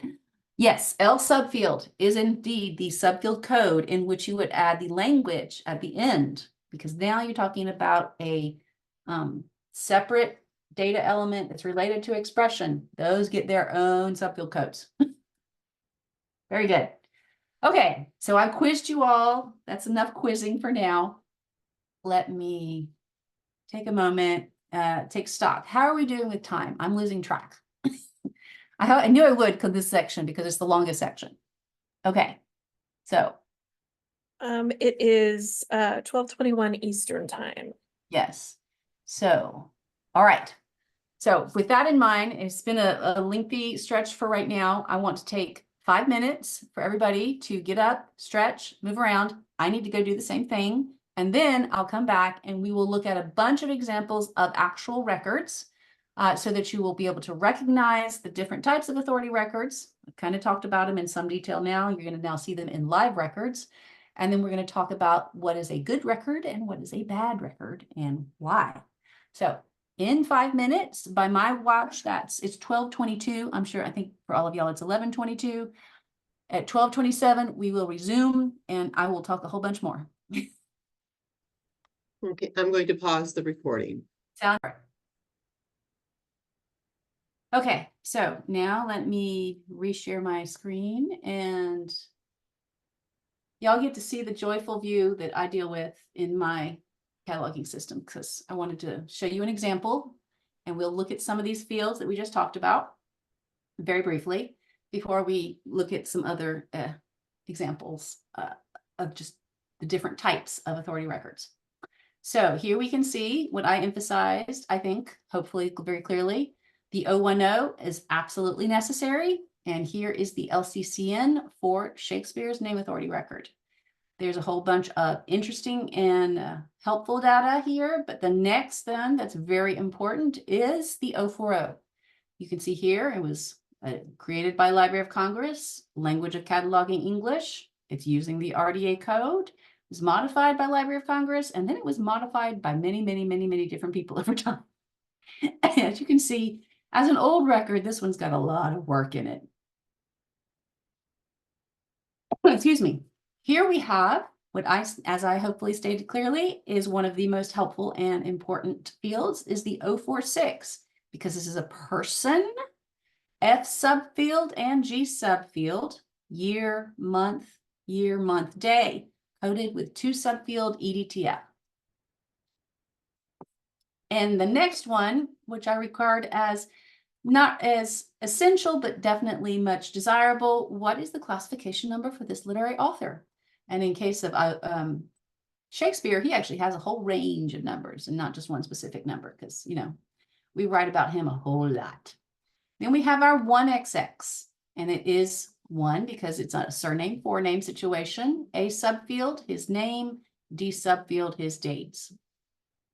And then we actually have that other one that I considered a very important one, the 370, which tells us he was born in Stratford-upon-Avon. He died in Stratford-upon-Avon. He's associated with Great Britain. He's also associated with England. He's specifically associated with London, England, and Stratford-upon-Avon. And all those different place names come from the name authority file. So we got our 2 subfield. Now, we have here a whole bunch of other pieces of data. We have his field of activity in separate things. Notice that they're separate because all of those different forms of terms come from LCSH, and this one does not. We have here his occupation. He is a poet and dramatist. And notice we've got 2 of them, even though they're saying the exact same thing, because they're cited from 2 different controlled vocabularies. And that's okay. That would be very weird and rare, but it's okay. The other piece of data that I consider highly important is his language, and the man functioned in English. And so we've got it coded in the mark code version of English. And we got a whole bunch of 4XXs because, you know, he's published all over the world. So we have his name in many, many, many different languages. But as you can see, they all follow the same basic structure of the name in the A subfield and the D subfield with the dates. We then have a couple of 667s. This one was machine generated and a special project that is why we have these 4XXs here. And so that is one. And then this is a required code because we have those 4XXs here. And so that is there. And then we have the many, many 670s that you will find here. Notice that most of them are giving the variant forms. And so these are the justifications for those many, many different 4XXs. But the first one is very old, and that's why you don't actually have William Shakespeare in the B subfield, which you really should. So a more modern example of what you should find would be something like this, where you have the title, you have the date of publication, you have the location, the title page, and the information found. That is what the structure should be. And then, as you can see, we have lots and lots of 670s. Here is a reference source that is cited. That in this information is what justifies information that's found in the 046. It justifies what's found in the 370. It justifies what's found in those 372 and 374. And then, where did that other one? Oh, here. We actually do have an example of the biographical field that I just mentioned, the 678. And as you can see, it is brief, and that is good. This is something that can display in the OPAC, so we want to make sure it's brief and coherent, but informative. So that is an example of an actual name authority record with many of those fields I just talked about. Up here, we do have the 08 things that I mentioned. Here is the descriptive cataloging rules. It is Z because we have the RDA. Where is the other one I wanted? The reference evaluation. It has this D1 that's required because of those non-Latin cross-references, although we are changing the policy on that, but that's not happened yet. It is a differentiated personal name. Here is one that says, one of those B subfield that's really old and really should probably be changed to A because I do believe this is fully established, but it is still usable despite that code. And that was the last one that I had mentioned was, hey, it was created by a national bibliographic agency. So that is all the 008s that I'm going to look at here. And let me close that. Oh, I don't think I meant to close that, but anyway, so as I mentioned, yes, you can put some questions in the chat if you wish to, related to some of the mark fields we talked about. As I go through these examples, I will try to respond to any of those questions that come up. And if I have to wait to the end, I can do that too. But I will try to respond to your questions. I don't want to leave you hanging. So now we're going to just look at examples of full authority records for each of the types of entities that I just went through in some detail. And then after that, we're going to look at good examples and bad examples, and you're going to have to give me some answers. And I may have to go through them very fast. So here we have a person. I went away from Shakespeare. I decided let's be different. So here we have Sergio Carrera, and notice that his only qualifier in this case is a C subfield political scientist. This is based on the information found in that second 670 that tells us that he is a political scientist in many of the areas that he studied. Other information that's justified by that second 670 include the 370 information. See, we have the 2 associated countries with the 2 subfield NAF. We also find out that one of his fields of activity is immigration and immigration law. That controlled vocabulary term is from LCSH, as told to us in that 2 subfield. He is associated with several different, not entities, that's not corporate bodies. I'll come up with the right term in a minute. He's with a Center for European Policy Studies and a university faculty. And we also find out one of his occupations. He is a college teacher and a law teacher. He functions in multiple languages. And that is why in his 377, we have English, French, and Spanish. That is perfectly acceptable. Not everybody is constrained to one language. So we also have multiple 670s that justify more of that information, as well as, notice I think it's the 670 down here near the bottom. This justifies the 4XXs that we have. And notice that these 4XXs do have those W subfield codes that we talked about, the NNE-A, which means it's suppressed from display, as well as just an NNE, which doesn't stop it from just functioning as a regular cross-reference as well. So hopefully you can see all those. Is there any other things I want to mention? Oh, one other thing I will mention, I haven't mentioned it up to this point, but sometimes we do end up with duplicate name authority records. When those duplicates are resolved, the LCCNs of the deleted records will appear in a Z subfield of the 010. So in this case, there apparently was a separate name authority record for Sergio Carrera. Carrera, is that his name? Yeah, Carrera. And so in that process of resolving that situation, that Z subfield was added. That is helpful information, once again, for some of the machine flipping that can happen. So moving on. Here we have a corporate body, 110.2. That means what? It means direct entry, non-jurisdictional. So notice that we now have an institute, full straight string of information, and we do have the 010 required. We have the 040 required, and then we have that first 670 required. In case you hadn't figured it out, all of those little purple squares are the required fields. We do see that there is cross-references. So we have variant versions of the name, the spelled out, the shorter form, the form with a qualifier, and a subordinate body form, because apparently this is a research institute under the University of South Carolina. That's fine. It doesn't have to be in the 1XX. It can be in the 4XX. Why that second 410 has his first indicator of 0, I don't know. That makes no sense to me. I'm gonna have to look that up. I bet you it's because it's under Baruch. But anyway, I'll have to look that up. Anyway, we do want to look at the 510. Notice once again, this is an older record. And if you notice in the 040, it's lacking the E subfield RDA. And the rules are coded C up in the top right, bottom right of the 008. This indicates this is actually still an AACR2 record. And that is why it has the W subfield B to indicate there is a relationship to a later version of this corporate body name. If you are working with this record and you do not have any reason to do anything to it, use it as is. You do not have to change it. This is what we call an AACR2 compatible record.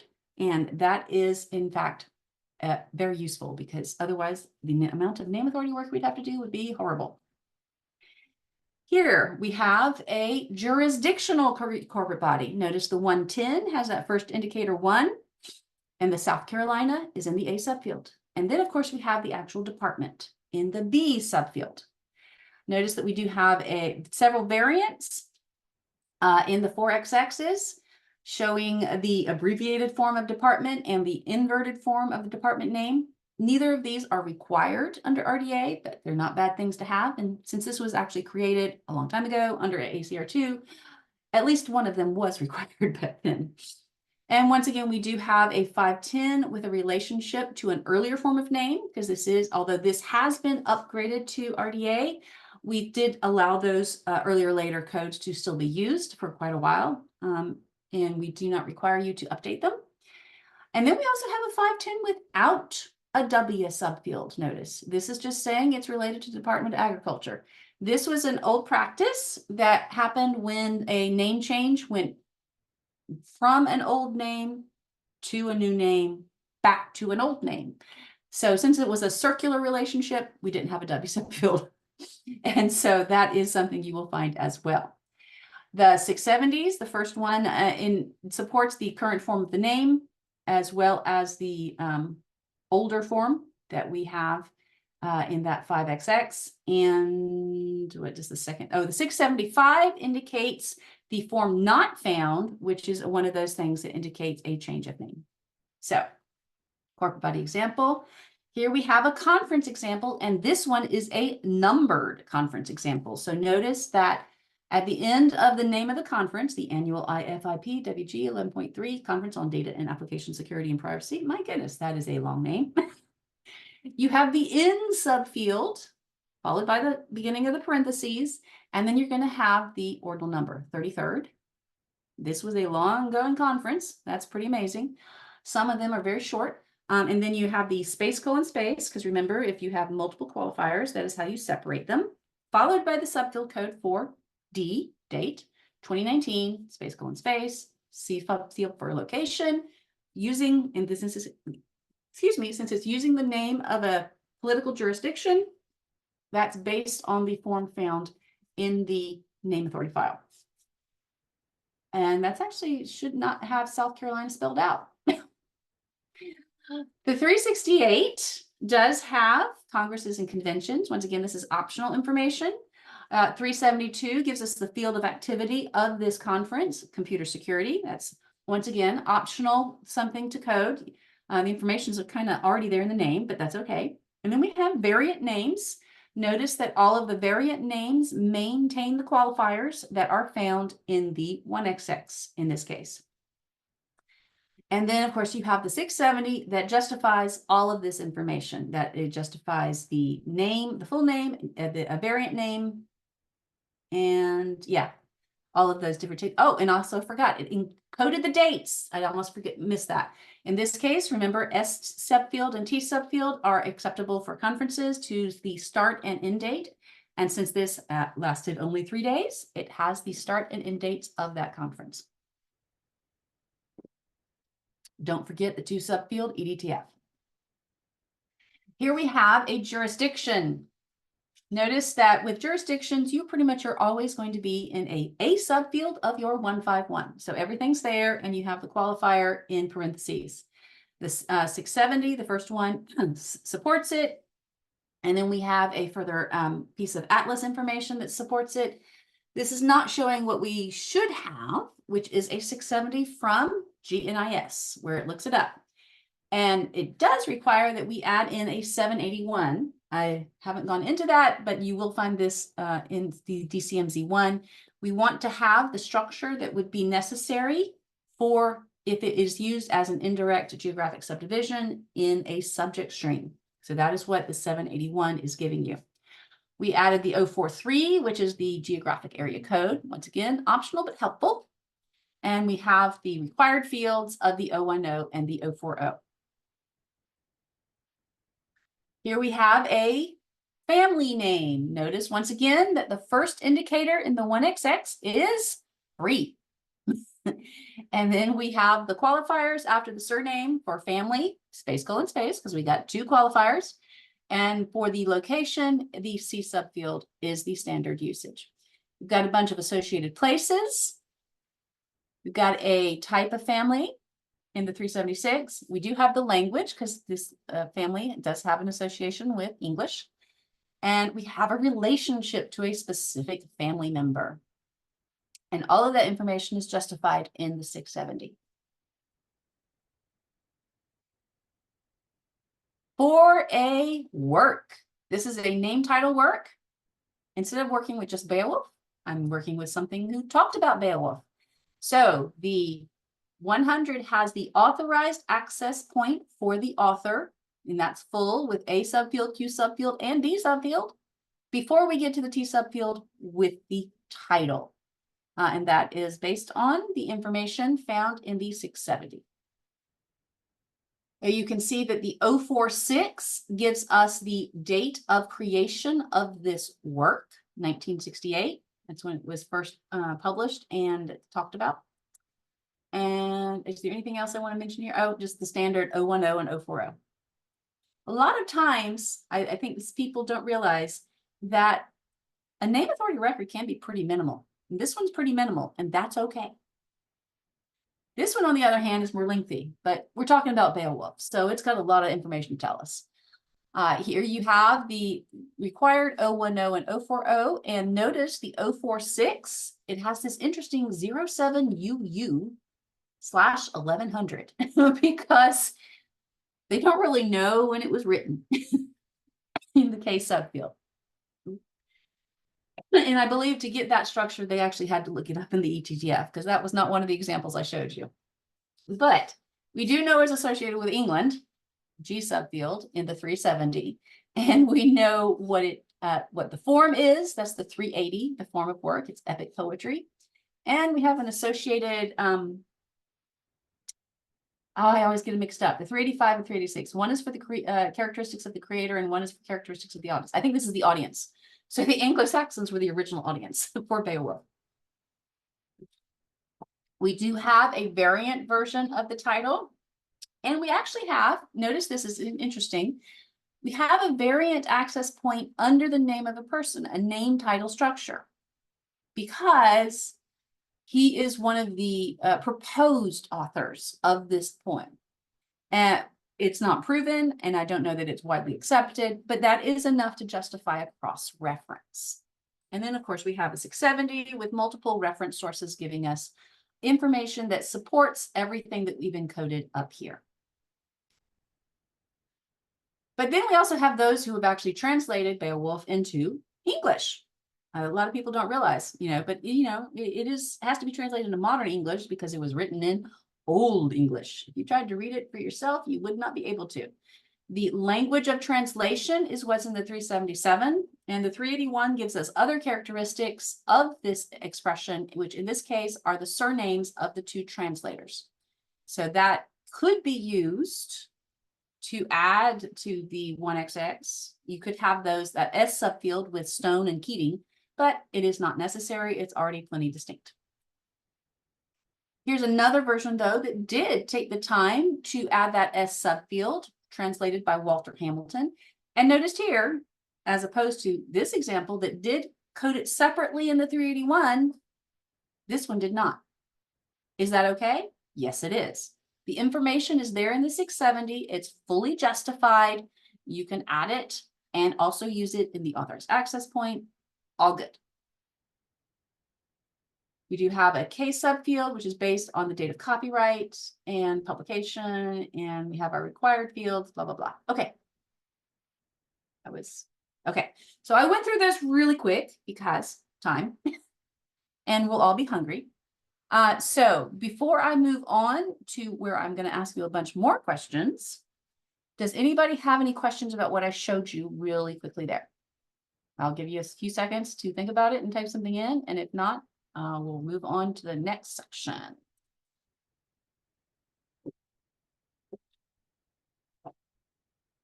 Because I know I'm data dumping on you, and it's sometimes hard to keep up.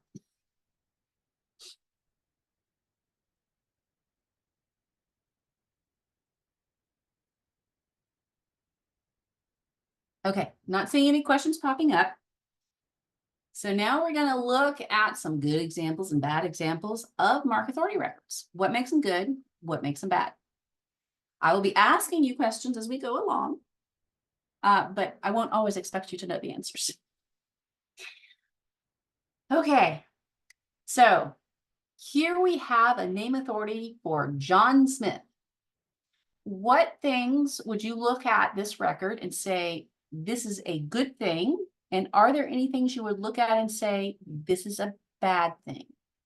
So just general suggestions, doesn't have to be anything revelatory. So offer some suggestions and I will be happy to respond and add my own thoughts.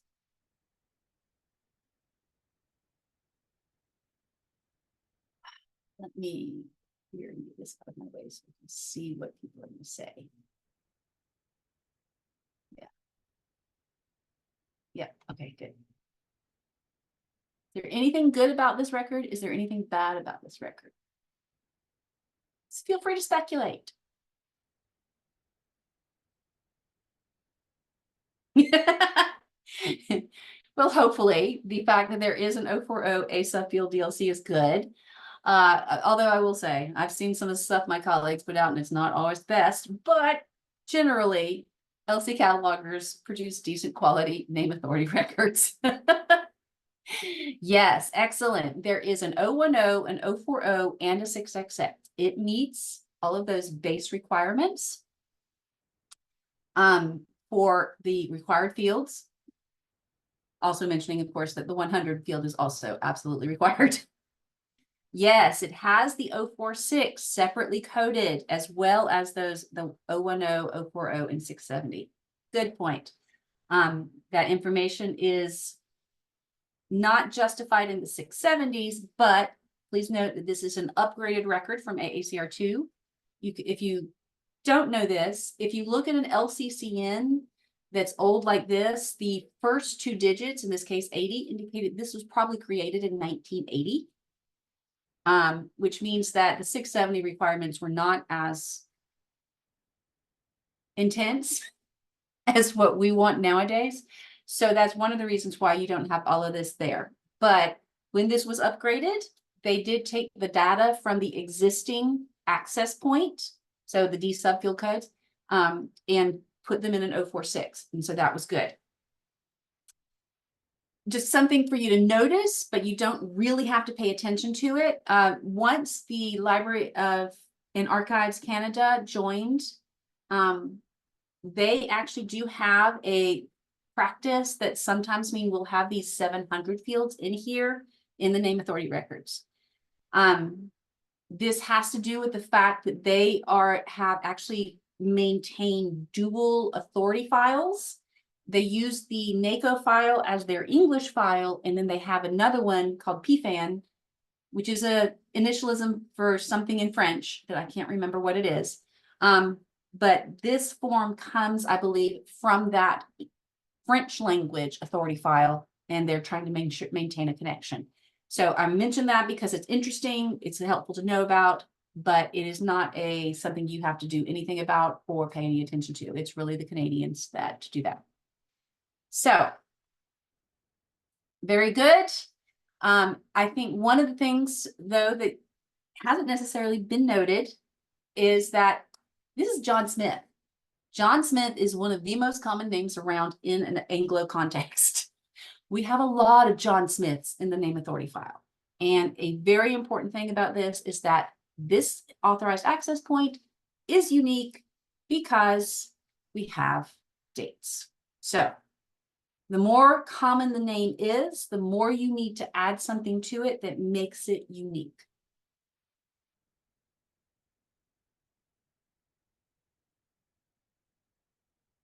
Okay.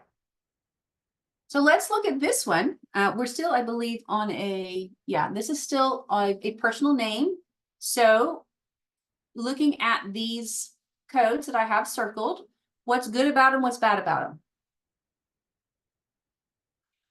That's a good question. Would it be a benefit to have a 678, or are the dates enough? Okay, so that's a somewhat more complex question. So first off, start with basic facts. 678 is optional. Would it be helpful to have more information in a 678 for a patron to read? Yes, that's always helpful. Question is, how much would you put and how much time does it take you to get the information to put it in? So could you put something in a 678 about this John Smith? Well, I don't know if you remember this, there was just not a lot of information about that guy in the 670s. And so there's a question of how much time it would take you. So I'm not sure what you would put in a 678 in that sentence form. This is about the John Smith who was a captain who lived blah, blah, blah, to blah, blah, blah.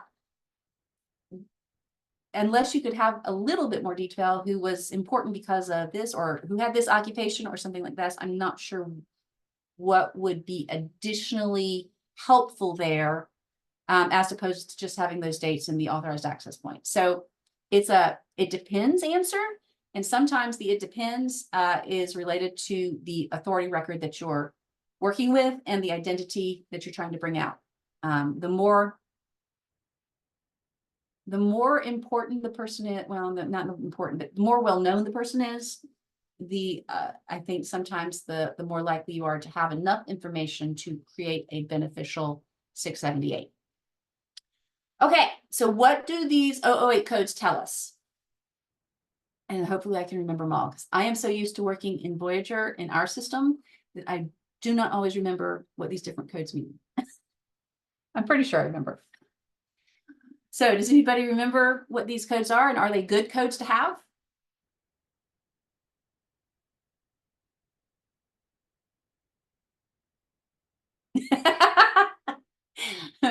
Well, in one sense, I suppose bad could be called that.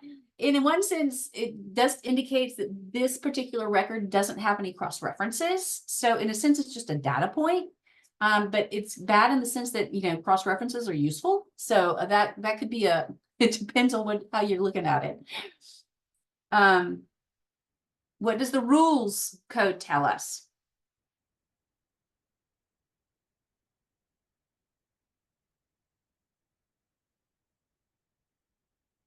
When it says Z down in rules, what does that tell us? Anybody remember? If not, it tells us that this should be an RDA record. Okay, yes. So it tells us other, so it's an RDA record. Exactly. Excellent. Then, as we've already mentioned, the ref status is in, meaning we don't have any cross-reference. What does the name code with the A tell me? Anybody remember that one? I know I'm not going to ask you about 008 very much, just so you know. This is probably the only time it's going to come up, or one of two.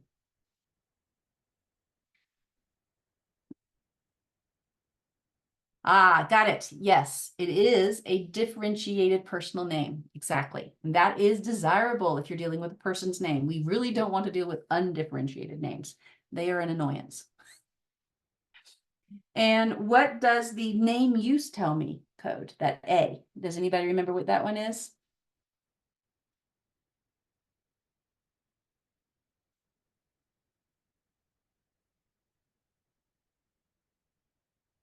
This is not one of the more common ones that people think about. You're close. You're close. You're off one. That's the subject use code. It's right below it.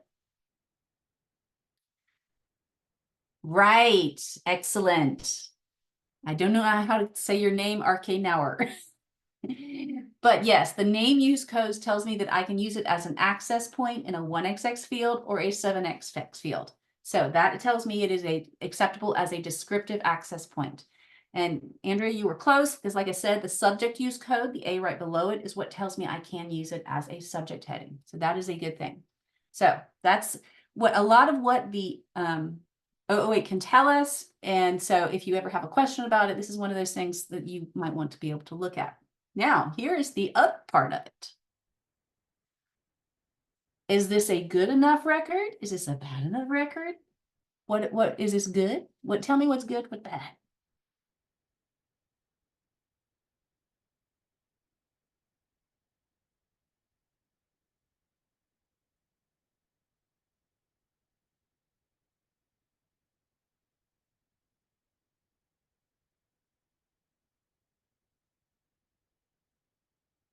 And remember one of the points I was making earlier.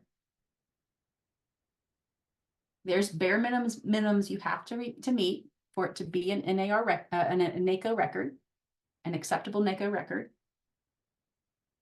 And as Heather has just pointed out, this one meets the requirements. It meets all the necessary fields. It's got everything core, and there's really not much extra information that you have to have. It provides enough information to establish the unique identity of Elizabeth Kimball. It even has the qualifier for what she does, professor of English. Now, are there other pieces of data that could be separately coded in other fields? Yes. So tell me something here that could be separately coded in another field. Anybody want to give it a try?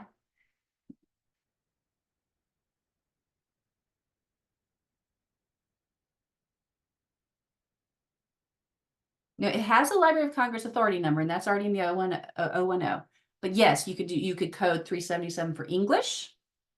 You could associate the Drexel University, and truthfully, you could also associate Temple University. Both of these are associated institutions with this person.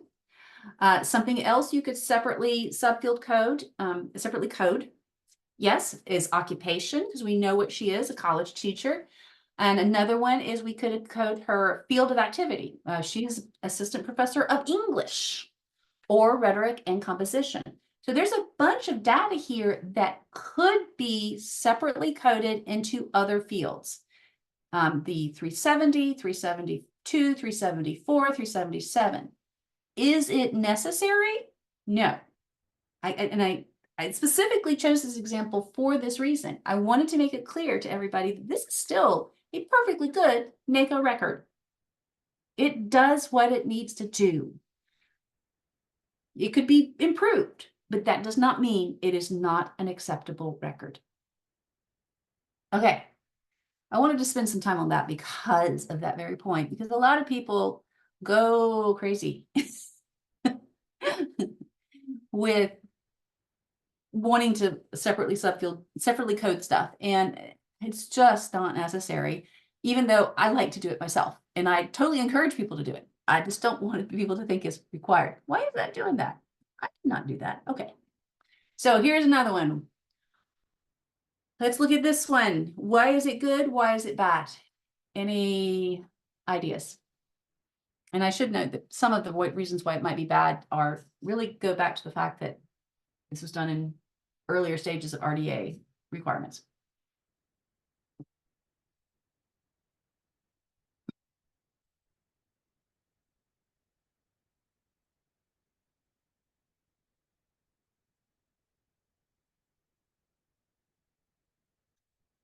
There are no dates, that's true. And so in that sense, it's not as good as it could be. But I will note that it's not an absolute requirement to have dates. It's just always desirable. So it's not, if the authorized access point is sufficiently unique, you do not have to break conflict. Dates are not something you have to record or go out to research. So I want to make it clear that although dates would definitely be an excellent addition, it's not always a good thing. Oh, good. I didn't even catch that one. I was looking at something else. The 040E subfield is in the wrong place. It should be in front of the B subfield. That's the standard presentation. The qualifier at the end, not just the qualifier, because that's, remember, the 670 is where we're recording information. But yes, excellent. The 040B subfield is in English. This tells us that the cataloging information, which we're communicating with each other, should all be in English. And therefore, all that stuff under page 4 of cover, even if you're going to record it in French, it should be translated into English in some level, so that we can communicate, so that even if you don't know French, you know what this is telling you. And excellent, Diana, you're actually catching something that I haven't covered, although Tricia is going to talk about it. And that's the fact that we no longer record gender. And so in this case, that 375 needs to go away. So yeah, that is something that is no longer recorded. At that time, because once again, you can look at this one at the LCCN and say this was created in 2014. At that time, it was acceptable practice. And so it was not incorrect when created, but policy has changed and we would not any longer record that. And if you worked on this record for some reason, that's something you would delete. Excellent. Okay, everybody's catching up. Okay, there's one final thing, and this is not like it's a good or bad, it could be better. And that is the 373 has this associated institution, but we don't have a to subfield. Now, it's possible that this term is this institution is not established in the name authority file. And in that case, this would be perfectly correct. But if it has been, then we would want to have that established form. So this is a gray area. I don't know, it could be better. So anyway, so we've mentioned everything, I think, here. So you caught that correctly, Diana. We don't have the corporate body, and we do not have the occupation separately recorded. We do not have English in the 670, but we do have a unique authorized access point. And the language is correctly coded in a separate field. So we have a mixed bag of good and bad, but once again, it is still, I would say it almost meets the bare minimum requirements. The fact that it has no English in the 670 means it's really pushing the limits. Oh, here we have another 008 field. Sorry, I didn't mean to do this to you all. So I'm not going to pin you down on this one since we already spent a whole bunch of time on the other one. But once again, it does have the rules in the Z subfield. In this case, we have the ref status as B because we do have cross references, but we probably maybe got some non-Latin ones. Then we have the fact that it is not a personal name under the name subfield coded in, not subfield coded. Code is in, can't get my, but name use does tell me I can use it as an access point. So a whole bunch of good stuff about this one. And it is for a corporate body. First corporate body we got. So what can we look at and say this is good? What can we look at and say this is bad? What can we look at and say this is perfectly adequate?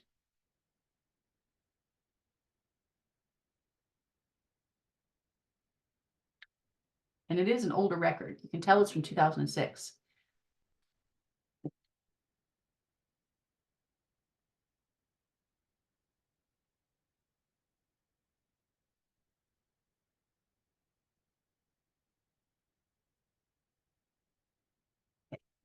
We only got a little bit of time left, in which I knew this would happen. We'd run out of time because I have bunches more examples. So with that in mind, I'm going to start giving you some answers. So notice that the first indicator is 1. So it is correctly coded for the fact that the first part of the authorized name is Great Britain, a jurisdiction. And so that is correctly coded in all of the different data fields. We do have a cross-reference that is for an older form. And so I don't know why that 008 field was coded a B. I really think it should technically be A. It's a valid cross-reference. And we do have the W subfield code that suppresses it, even as it tells us that this was the former authorized form. And then we do have the related coding with the correct coding to give us the hierarchical superior relationship in that I subfield with the W subfield. And of course, it is properly supported, although, like I said, it's a pretty minimal record from 2006. I would have hoped for more. But this was, some of the changes that happened to it were because of it being an AACR2 record that was upgraded to RDA. Both the fact that department was abbreviated in the 410, that was the previously AACR2 form, and the RDA form just spells them out. Okay, any thoughts about why this one is good or bad? I'll give you 2 seconds before I make comments.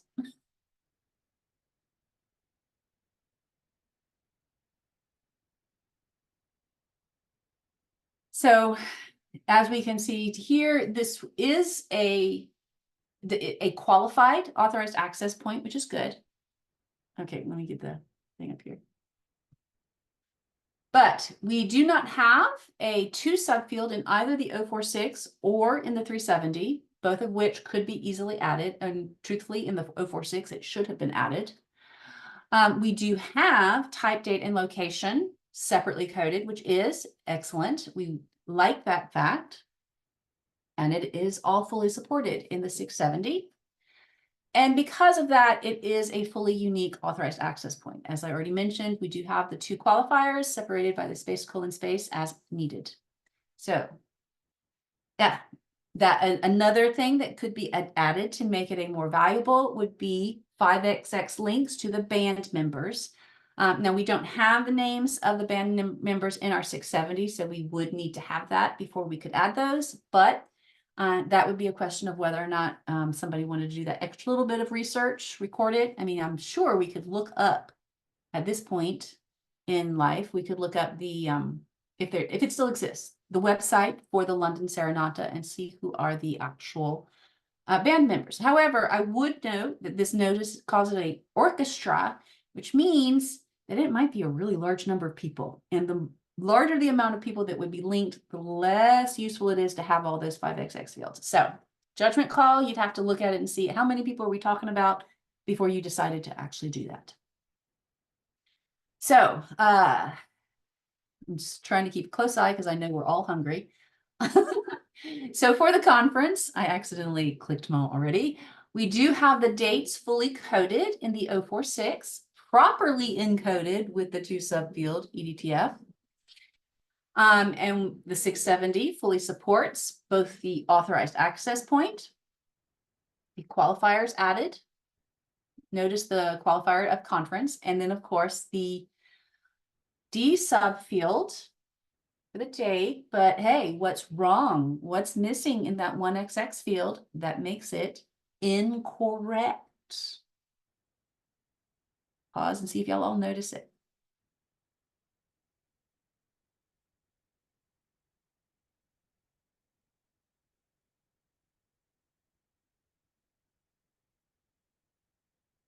No, there is a subfield noted before the date. It has a D subfield for 2018. Oh, you're talking about the 1918 to 2000. That does not need to be separately subfield coded because it is part of the title. If you look in the 670, that's all part of the title of the conference. And there is a separate D subfield in front of 2018, which is the year that the conference took place. There is something else that's missing.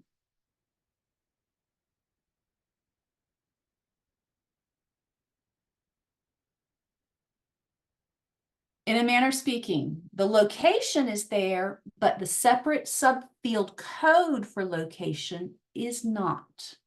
In front of that Technion Macon, and I'm not going to pronounce the rest of it because I'm butchering the Hebrew, it should have a C subfield code right in front of it.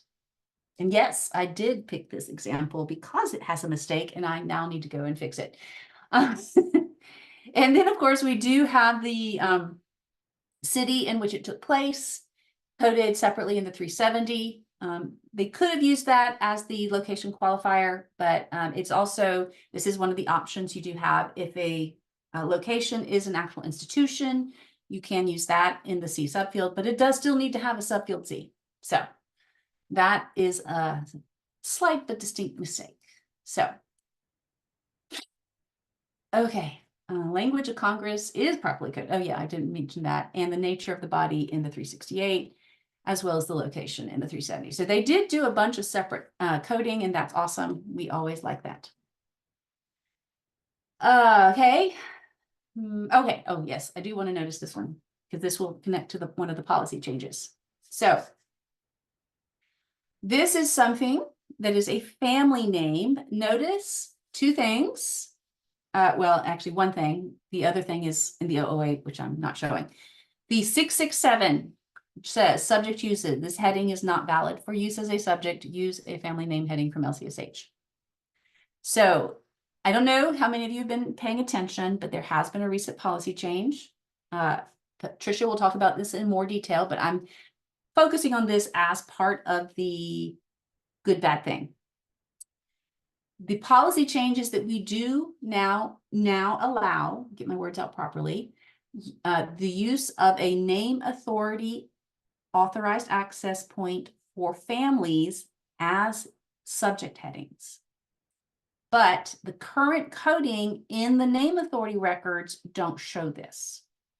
There are instructions on how these need to be updated in order to allow this, and that includes you would delete this 667 and you would make changes to the 008 fields. The 008 field, the subject usage code in the 008 field would need to be changed to A.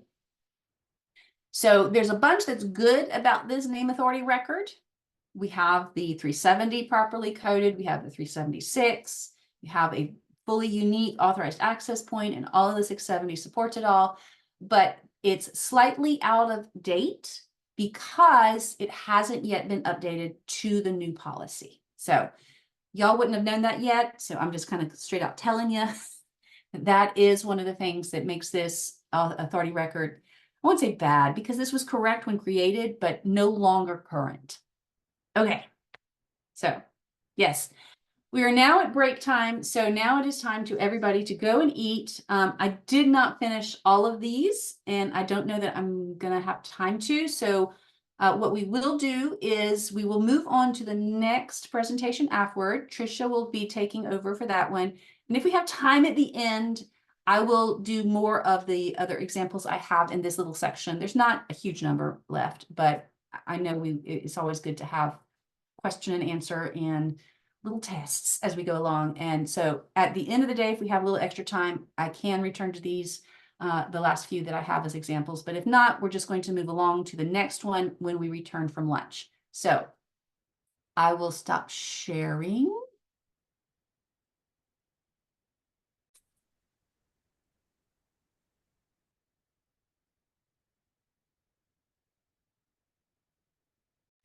Can everyone see my slides? Yes. Yes. Great. Wonderful. Okay. All right. So welcome back, everybody. I hope you had a tasty or a restful lunch, whatever worked best for you. For this last part of the workshop, Melanie and I will cover more information about the program for cooperative cataloging, some recent NACO policy updates and recommendations that I'll go over. Melanie's going to cover how to update existing NACO records and how to become, then we'll end up, I'll be talking about how to become a NACO member, and talk a little bit about the NACO workshop and train NACO training in general. Okay. So let's see. Let me advance. Okay, here we go. So starting with some information about the program for cooperative cataloging, or the PCC. The PCC is composed of 4 programs: NACO, obviously, BibCo, the monographic bibliographic record program, CONSER for cooperative serials program, and SACO, the subject authority cooperative program. Now, PCC is really a very thriving program where metadata producers and libraries and other communities and stakeholders promote the discovery of our materials and advancements in our daily work. The PCC, in the PCC, we have governing committees, standing committees, advisory committees, and many task groups. So it's there's a lot of work that's constantly happening in the PCC, not just our cataloging work, but working sort of to enhance the work and the discovery of our for our users. There are member institutions from all over the world and from all types of libraries. The Library of Congress is not the PCC. Some people think that we are the PCC. We are not. We are actually just a member of the PCC. and as I mentioned in the last slide, it's a thriving community. The last few years has seen a number of new and revised PCC and LC NACO guidelines, position statements, and recommendations. So now I'm just going to go through some of those. I just felt like adding that little flower because it just made a little pop. So I have enjoyed that while practicing. All right, so now I'm going to talk to you about the PCC policy for partial compilations of works by one agent. This policy is specific to compilations of works, not complete works, but selections of works, and that is a very important distinction. In the scope for this policy are compilations of works created after 1500, other than musical works or laws, as long as the resource is a partial compilation by one agent. The new policy also has instructions on how to resolve conflicts, which I won't get into today, but the goals of this policy is to reduce the number of new authority records representing works, especially undifferentiated works. This new policy was also accompanied by an FAQ on authorized access points for collections of works of individual agents and works of unknown responsibility that purport to be an individual agent. Now, how is that for a title? Now, back in 2022, we had an ad hoc committee that was formed to address concerns raised by PCC membership on best practices for recording information about gender and name authority records. Originally, this group was convened in 2016, and at that time, the ad hoc group developed recommendations for handling information on gender in the MARC field 375. I remember attending that webinar when that came out. Now, the guidelines for recording gender at that time in 2016 are no longer in place today. But I just want to go over a little bit about the background. So at the time, in 2016, the group created best practices for recording information about gender, which included recording information about how a person self-identifies and explicitly discloses. The recommendations also suggest to not make assumptions on a person's gender based on pictures or names, and to only use terms like transgender people in accordance with the term used by the person.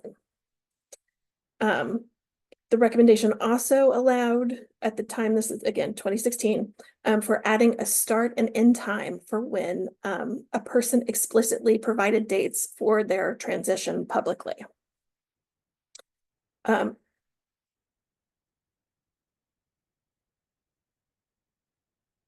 Now, in this report, the group made clear that it was a very important aspect of the recommendation was to consider a person's right to privacy. Can the information in an authority record cause harm or outing of a person being described? How do we know if the person being described consents is very important, to having their information shared publicly? Does the information really help a library user in the search process? That's another consideration. Fast forward to 2022, and the ad hoc group was reconvened to revisit the issue of recording gender and name authority records based on extensive feedback from a survey that was done on gender from 2018 in the PCC list, discussions on the PCC list, and criticism in the cataloging literature. So the group in 2022, though they acknowledge that gender is an optional element in RDA, the new recommendation is to no longer record gender in the 375 field. Acknowledging that the use of gender and gender terms in name authority records can help distinguish persons with the same or similar names, or providing additional context to the cataloger. Those considerations do not outweigh possible risks involved in recording gender. This comes directly from this, the revised report. Name authority records are not meant to be biographies. Instead, they are used to disambiguate one person from another. Also, not alluding to a person's gender can prevent outing a person or sharing information that could lead to harassment.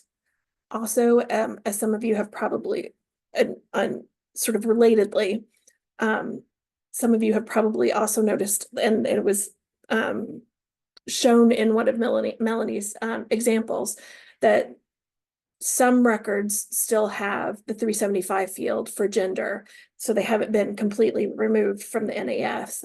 And this is sort of an issue. There's a holdup due to some like downstream technical issues at LC, but then everything was sort of paused again because of the British Library's hack from late last year.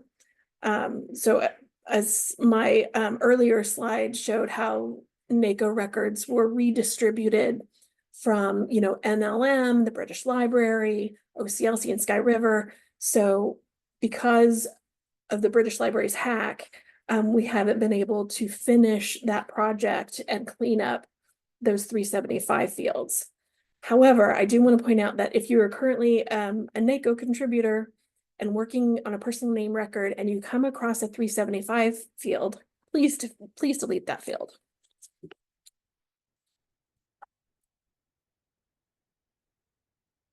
Okay, so 2023 was pretty busy when it comes to announcements and best practices. I've divided this slide into announcements coming out of the Library of Congress, and then some documentation and guidelines from the program of cooperative cataloging. So first I'm going to go through Library of Congress, and Melanie kind of alluded to and had some examples that related to these Library of Congress announcements. So last year, the Library of Congress updated its policy for recording literary author numbers in the 053 field in name authority records. So that went into effect August 1st, 2023, so just over a year ago. 053 fields in name authority records can be used to record LC classification numbers like we went over earlier. But now we can do that. We can add those also for the PZ for juvenile literary authors. This change for English language juvenile authors is helpful because, again, as it was illustrated earlier, some authors might have many different author names. So for, the PZs, you might find something for biography and criticism or stories and rhyme. And it's just much easier to assign call numbers to literary works when the NAR tells you what your options are. Now, these changes are reflected in the LC classification and shelf listing manuals, F632 for literary authors and F615 for juvenile authors. Now for family names, LC changed an existing policy to allow for the use of RDA authorized access points for families from the name authority file as subject access points, which is being prone to genealogy. I think it's quite exciting. So you can add family name authority records as subject access points in BIB records. This new policy prompted a thorough review of the subject heading manual H1631 for genealogy and family names, which has now been split into 2 instruction sheets. We still have 1631 that continues to be about the application of subject headings related to the heading genealogy and the related subdivision genealogy, and the use of family names for genealogical resources for both subject and name authority records. But recently, the subject manual included H 1631.5, so that's new, and it addresses the creation of family name headings in the Library of Congress subject headings. Now, here's another one sort of wrinkle with having to share our name authority records sort of worldwide through this the distribution. There was another technical issues with LC processing of NACO batch loads. It has not been possible for OCLC to make the batch updates to the family name authority records in the NAF to allow their use as subject points at this time. In the interest of no longer delaying the application of the new policy, NACO catalogers should make changes to any family name authority records that is needed as a subject heading access point or requires other updates as instructed. And I should have added it, but I didn't. An interim update to RDA LCC PCC PS 10.0. So that's what we have going on for family names in 2023. Now, moving on to the program for cooperative cataloging. Also in 2023, the program produced best practices for adding 024 fields. So for other standard identifier and name authority records.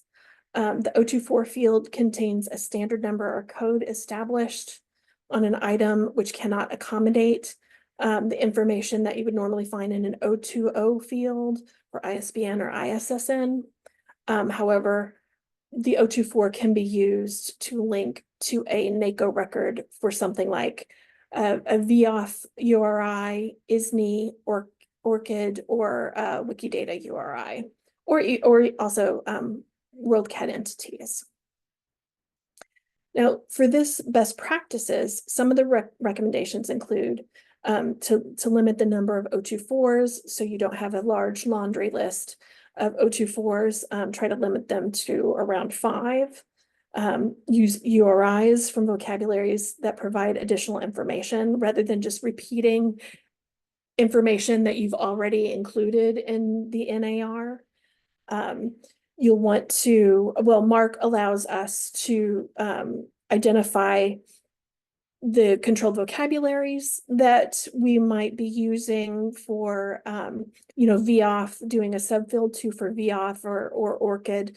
So future catalogers will be able to see where that information came from, and it will help facilitate data exchange. So these are all some of the recent new guidance for using the 024 field. Now, again, I'm going to talk a little bit more about privacy. So the PCC position statement on personal data and name authority records also came out in 2023. In this position statement on personal data and name authority records, the document says that it is a statement of intent. So I take this to believe that, there is a lot of work to be done in this area about privacy and personal data and name authority records. And I'll talk a little bit more about that later. But, essentially what it means is that the PCC will continue to provide additional policy decisions and guidelines on personal data.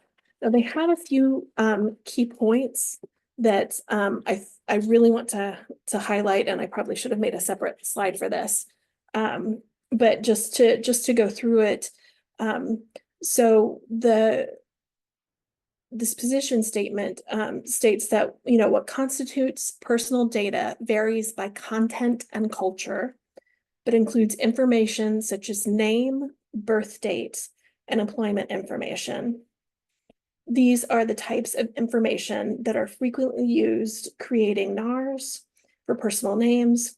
Risks on sharing this information can include digital harassment, embarrassment, outing, doxing threats, identity theft, stalking, and in more extreme cases, arrest and/or physical harm. Be aware that personal data privacy practices and legislation differ from country to country.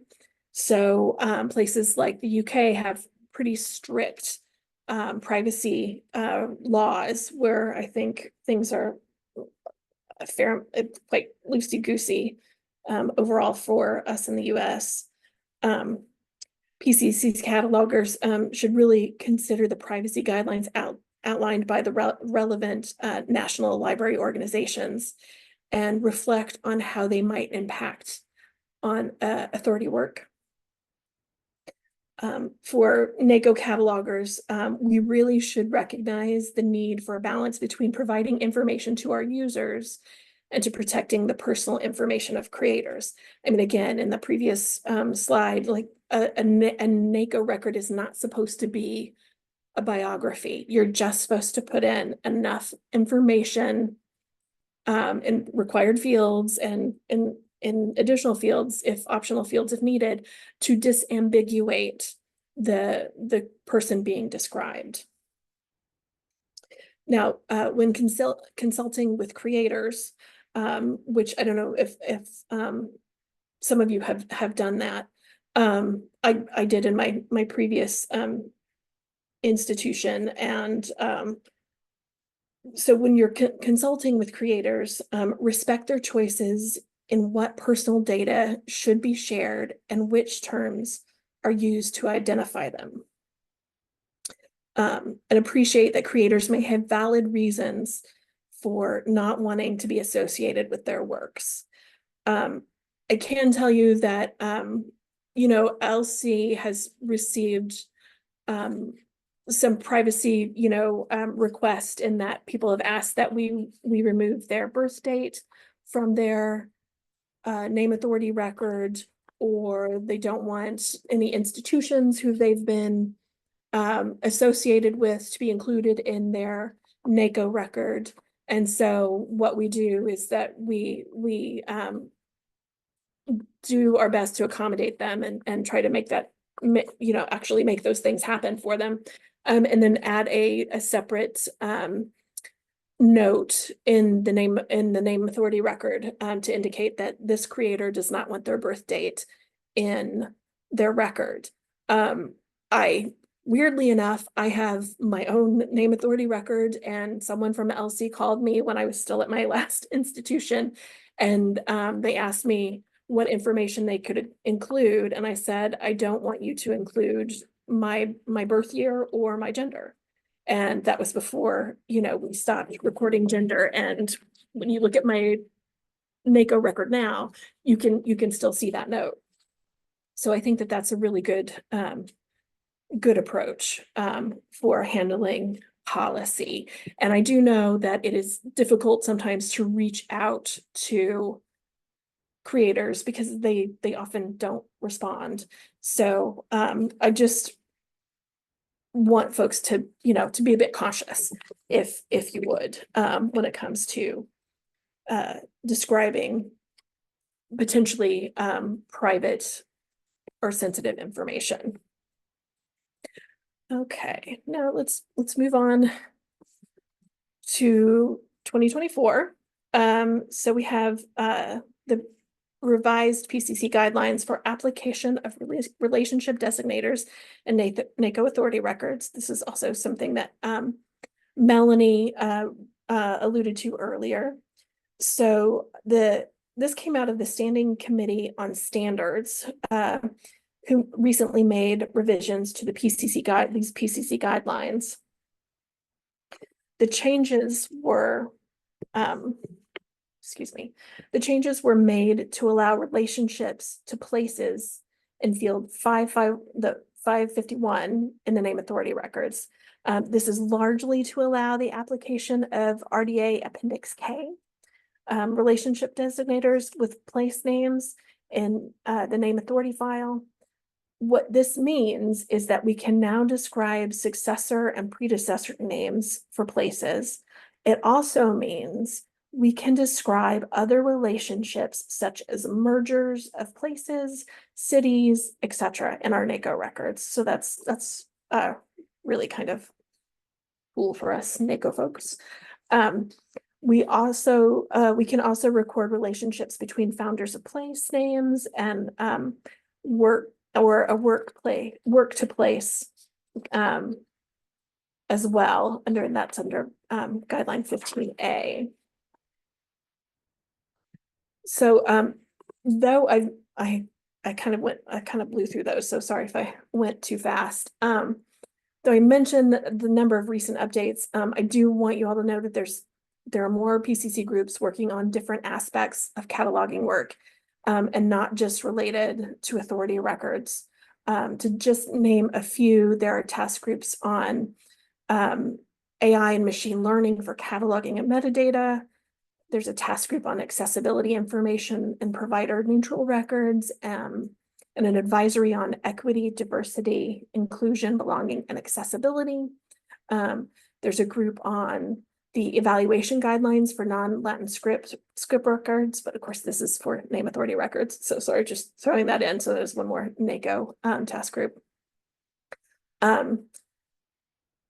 So there's a lot happening. It's a very exciting time with a lot of new updates and a lot of really good, smart people thinking long term on how us as metadata creators can be more efficient, both in our own work and then what we can provide in discovery for our users. Okay, so now I'm going to turn things over to Melanie, unless I don't know if folks want to ask me questions now, or we can do it later. I'm okay either way. Otherwise I'll just pass things on to Melanie. Okay, so let's go ahead, and if anybody does have any questions, please feel free to put them in chat, and we will take a pause after the next section and respond to those queries as quickly as we can. So let's go ahead and look at the next slide. So I'm going to talk about changes that happen to name authority records. Within NACO, we do have certain criteria for when a change to a name authority record is required. And those, I'm going to dwell on those to a certain extent. And also there are changes that you can do, but you don't have to do. And also I'll talk about those a little bit, but I'm not going to dwell on those as much. So let's go ahead and look at the general approach. Next slide, please. So the process that you have to go through is you first realize, okay, I need an access point for a bibliographic record, and I'm searching the database. I want to emphasize this. We search a lot because one of the biggest issues that we sometimes end up with is duplicate name authority records, whether they be for corporate bodies, persons, or whatever. We want to make sure that we search thoroughly before we commit to figuring out that, oh, we need a new name authority record. Or, oh, maybe we've discovered 2 name authority records and I don't know which one is correct. So make sure that you search thoroughly, both in the bibliographic and the authority databases, because just because something is not an authority record doesn't mean there's no usage of that name in a bibliographic record. And we only do research, well, I won't say we only do research, but we primarily do research when it is necessary, when you have to break conflict, when you really need to clarify a relationship, when you need to understand what is going on with this entity. We don't do research for every entity. We just don't have the time, and we don't have the need, honestly, to add extra data that isn't necessary to the fundamental requirement of formulating a unique authorized access point. And then remember the 24-hour rule. This goes back to something within the context of the name authority file, is that cycle that Tricia showed in the preliminary, the first presentation, that takes place over the course of 24 to 48 hours, which means that pretty much every day, the name authority file is a little bit different. And therefore, if you've searched something on one day and didn't find anything, and you are coming back to the same work on the next day, you should probably search again. Now, you may not have to do as much searching, but you still want to double check that second or third day where you're returning to the same entity and make sure before you actually do any other work related to it that something hasn't happened and it hasn't been added to the file. The database is a living entity. It's constantly changing, and this 24-hour rule is very important to remember in relationship to searching. The other side of the coin is don't go crazy. We all have limitations on how much time we have to give to the work we have to do, and authority work can be the most time-consuming and lengthy and expensive aspect of what we do. And therefore, while we encourage you to search thoroughly, we don't want you to sit there and spend 30 minutes searching. That's just not really a valuable use of your time. Next page. So when you are doing all this searching, the first question you have is, oh, I found an NAR. What do I do? Well, you use it. As long as it meets the base requirements. Is it an RDA record or an AACR2 compatible record? It is your entity that you are trying to define, you can use it. You don't have to do any work to that NAR to be able to use it other than copy and paste, which I strongly encourage because typos are a barrier to accurate usage of the authorized access point. But then you see that NAR and you realize there might be a problem. And so you have that problem, you are going to update it. You do not have to create a new one just because there's been a change in an NAR, depending on what the issue is. So most of the time, you will update an existing NAR when you're dealing with an entity that already has something and you just have new information. But after all that searching, if you do not find an NAR, that's when you go ahead and create a new one. And it's there that we do have, if you're in Connection or in Sky River, there are macros that help you do this work. For those of us in LC, we actually have our own different macros that we use as well. And those are very helpful and they do a good bit of the work for you. For those that do work in Connection, if you haven't encountered the Authority Toolkit that's put forth by Gary Strawn of Northwestern University, strongly encourage you to check that out. It's a very valuable resource in saving you time and doing a lot of the work of creating and modifying records for you. So next page. Now, we look at that question of why would we need to update an existing NAR? First, in the most distressing situation is you've got duplicates. And what you are then going to do is you're going to bring all the information together on one NAR before you then report the second one for deletion. If you are not in NACO and you still recognize a duplicate NAR, you can report those. Because ultimately, everybody in NACO has to report them to the same place because LC is the only one who can actually delete a duplicate. One day, I hope we don't have to, and that we can share that task. But for now, yes, we are the ones who have to do deletions when these duplicate situations are encountered. And if you find one, even if you're not a member of NACO, we want to know about it. The other reason is you have to change an existing access point, or in this case, a variant access point, because there is a conflict. Within NACO, if you have the same string of characters from a 1XX to a 4XX, that is not allowed. If you have a same string of characters between a 1XX and a 1XX, that is not allowed. So points 2 and 3 here are both, you have to resolve this conflict somehow. The final reason is there is an error of fact in the actual name authority record, and that has to be corrected. We do not want incorrect information to be recorded. We can record, not approximate, that's not the word, questionable information, but we do need to identify it as questionable. So sometimes we have a thing where, okay, their birth date may be this or this, record both. We want to know the different pieces of data. But if there is a straight up error, we need to correct that error and record the fact that it's corrected and make the change in the record. And if that means changing the authorized access point, you have to do it. We do try to avoid changing authorized access points because, of course, that impacts BFM, the bibliographic file maintenance that we all have to do when an authorized access point is changed. But sometimes it has to be done. And these are some of the reasons why we will actually take that action. Okay, moving on. So here we have some examples.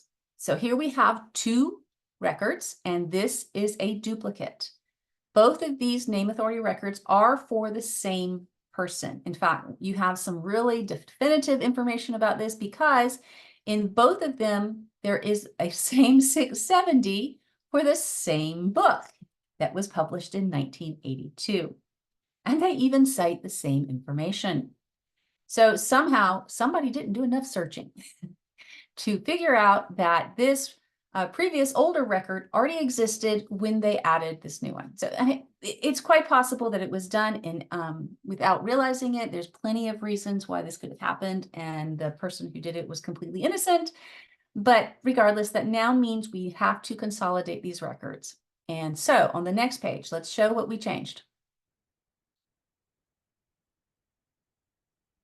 So a whole bunch of information was moved from one record to the other, and then the person also took the time to expand the usage of the specially coded fields. Now that part was not absolutely necessary, but it was helpful.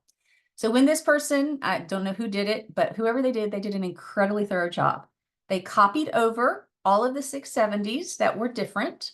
2, they added new 670s when they clarified some information. And 3, they took all of this information and they added the 370, 72, 373s, 374, 375, 377, and so on. Now, one field that they had to add was that last 400, and notice please the W subfield NNE. That's why they had to put it there. That matches the 1XX of the field that is of the record that is being deleted. That you had to do.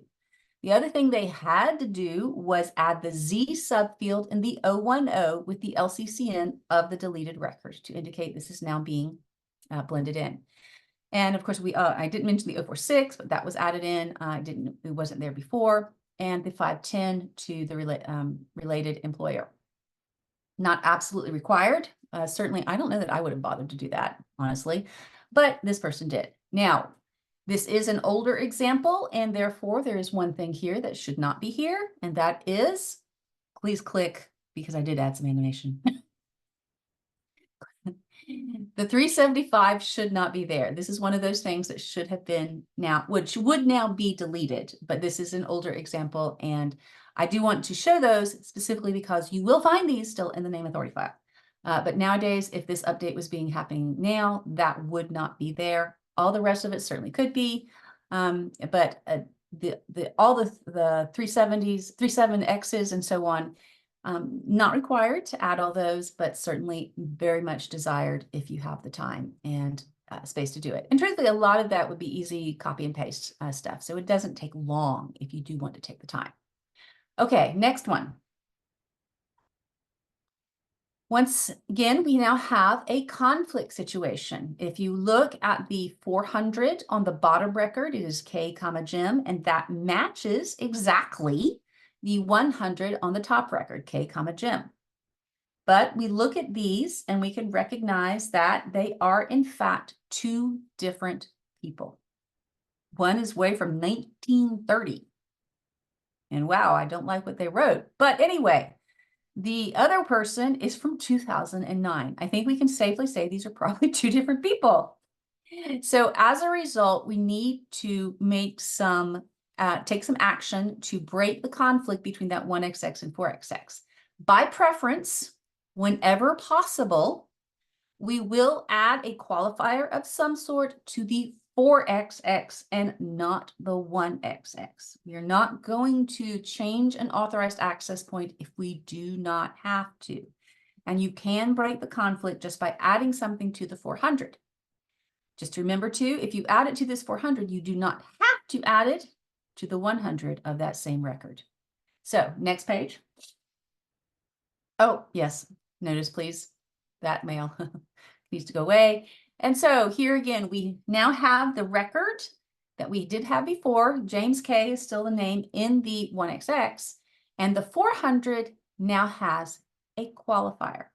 In this case, the person did do a little bit more work to add data that allowed them to be confident that this was in fact a distinct person, and in fact, photographer is an appropriate qualifier to add to their name, because you don't want to add something that's wrong.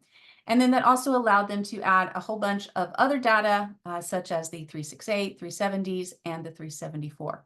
And obviously we would still not have the 375. Keep going, please. Oh, I had the animation on all these pages.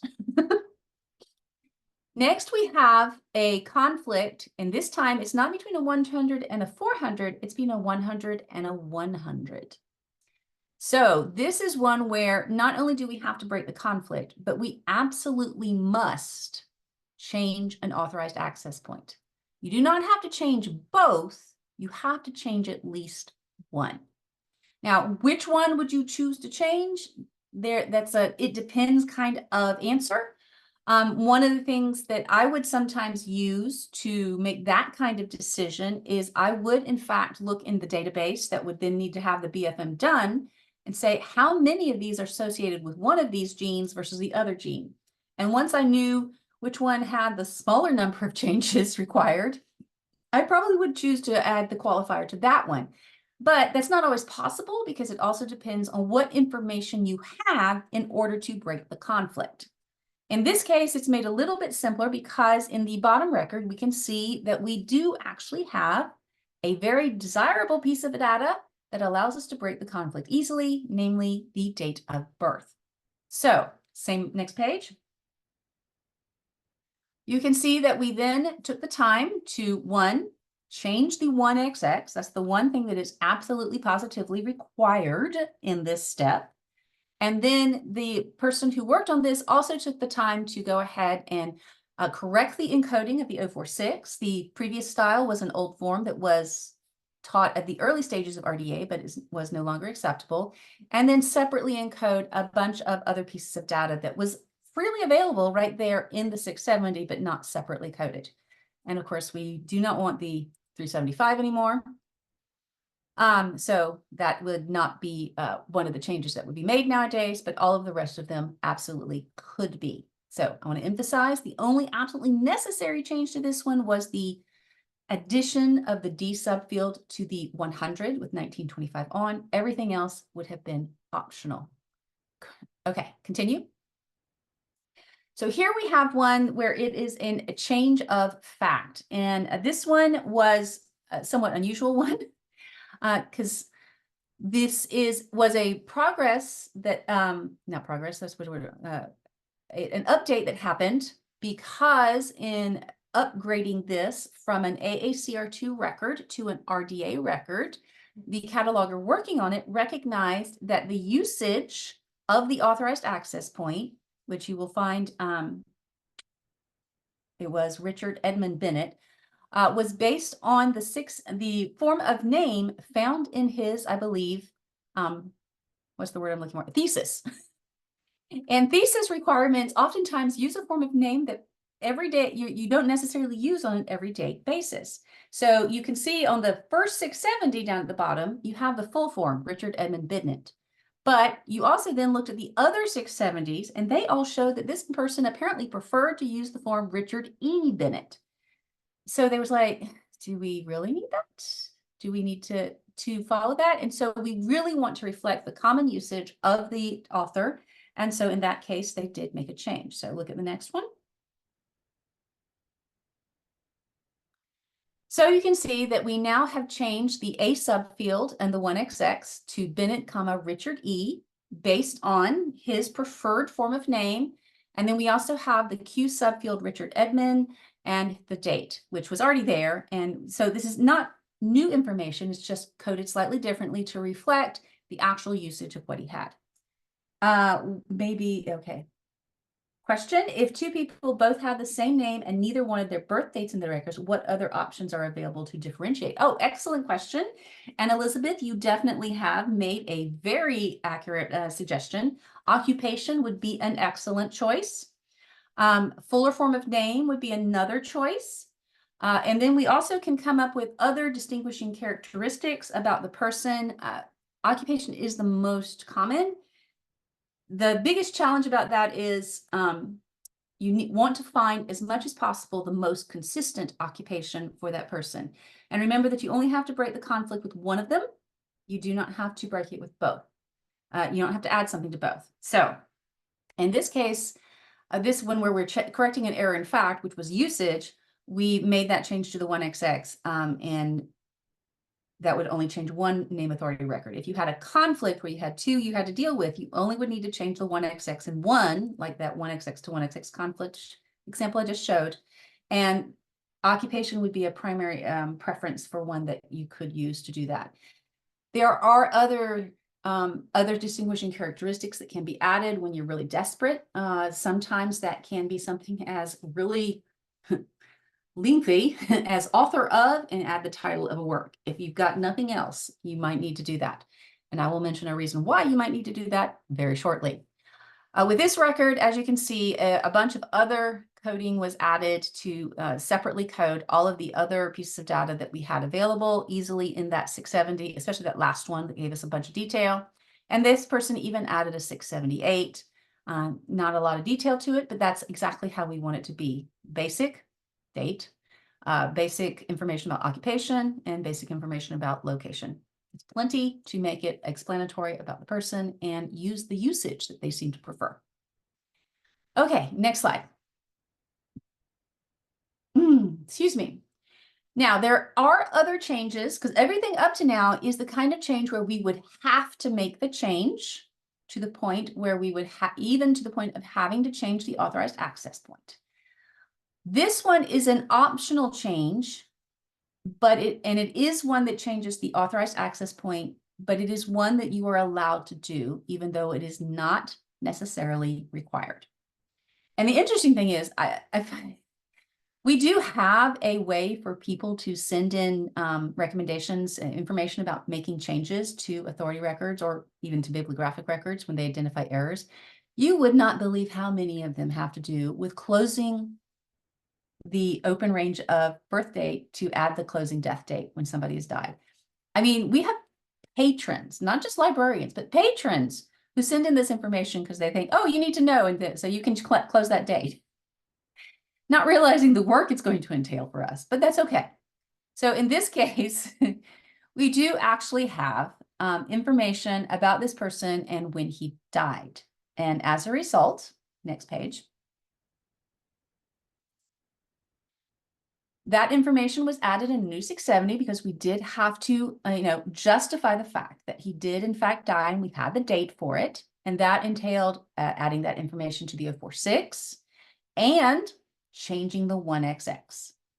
Now, this is one situation where when you do change this 1XX, you don't absolutely have to add the previously authorized form of the access point. In this case, they added it. The first 400 that's listed does have this NNE, but they do the NNEA because it can be then suppressed. It's not absolutely necessary. This is one of the places where you don't have to add that kind of an NNE authorized access point because the string you would be searching is the same, regardless of the fact that you now have the death date added. Then, of course, the cataloger did go in and add a whole bunch of other fields that were then properly encoded based on the bit of extra research they did from the obituary. Like I said, most of that is not necessary to separately encode. It is interesting, I do think, because if you can look at, like, for example, the 373s, that shows them justifying it using the V subfield instead of just the 670, which is certainly an allowable way to do that. So that is an example of an optional change. Even though it changes an authorized access point, it is allowed to happen. Okay, moving on. So other bits of optional work we do that are definitely acceptable, and I would say no, more acceptable than the one we just had, because none of these change the authorized access point. We can always make changes to add 4XX fields, but making sure you always add the 670s to justify those. You can, of course, always change or update the attributes, even if all you're doing is now separately encoding them in those 3XX fields or the 046 properly. That is certainly acceptable work. It is not required in any way, shape, or form, but it is certainly something we would all benefit from. So I don't want to discourage you, but don't feel like you have to. The next is because you do have an ACRT acceptable record, and you're not required to, but you can recode it to RDA. Now, please note that if you have one of those records and you need to make a change to it for some other reason, at that point, you're going to have to upgrade it to RDA. But if you look at it and say, oh, I just want to add a little piece of data, like you want to add some information, well, if you're doing optional information, well, now you have to upgrade it and reevaluate it as wholesale to RDA standards, which, you know, it may or may not require a whole lot of work. It depends on the person and how much information you have in that record. And then, of course, there is possible to add 5XX relationships between them. There are plenty of relationships to bring out, but once again, this is always, all of these optional things are something you have to take into account. How much time do I have to give to this versus the rest of my workload? So this is always a constant evaluation process in whether or not you choose to do this kind of optional work. Next page. Now, there is one other piece of work that falls into that gray area of optional versus not quite optional. We really want you to do it. Within PCC, when we implemented RDA, one of the policy changes we made the decision to do is we did not want to continue to create, maintain, or allow undifferentiated name authority records. So remember that 008 code that says it's a B, which is undifferentiated? Whenever you encounter one of those, we really do want to break those conflicts and establish each person separately to have their own authorized access point and their own name authority record.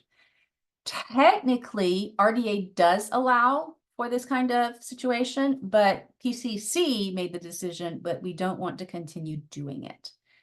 Now, NACO catalogers, when they encounter these and they've got to use one of the people on it, the instruction is you need to have a name authority record for that one person. When you find this authorized access point for this person and it's on an undifferentiated, we really don't want to encourage you to keep just using that same authorized access point. We want you to break the conflict.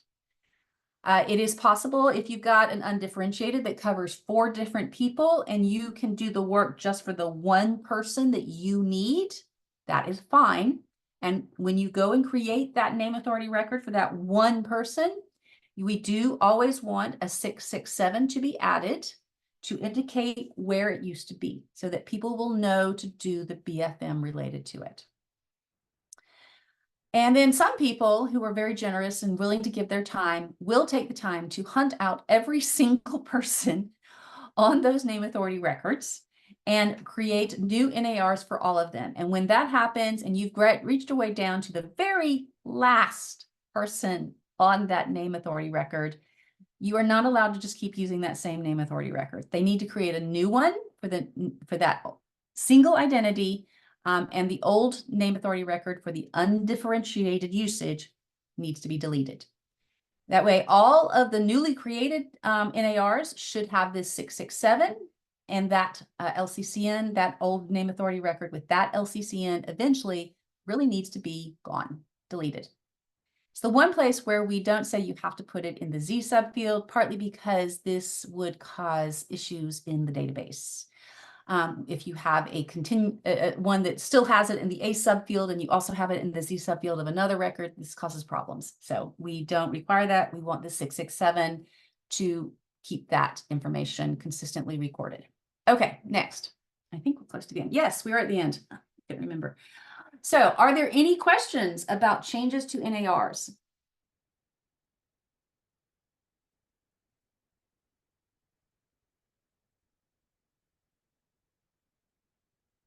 Well, y'all are a quiet bunch. Okay, so we've come to the end of this one, and there's one more presentation for Tricia to give. So back over to you for your last piece. Yeah, I will put up this new slide deck, and I'm sure we're probably going to end a little bit early. So happy Friday, folks. Okay. Let's see.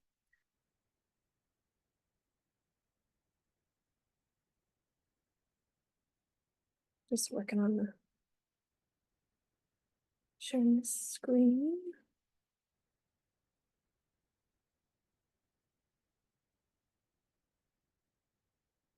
Okay. All right, see my slide, those funky blue glasses? Yes. Excellent, okay. So, how to join, sorry. 1 second, please.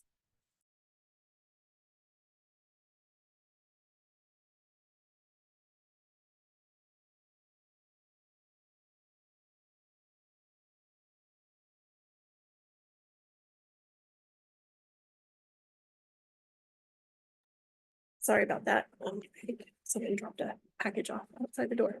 Okay, here we go. So, how to join NACO.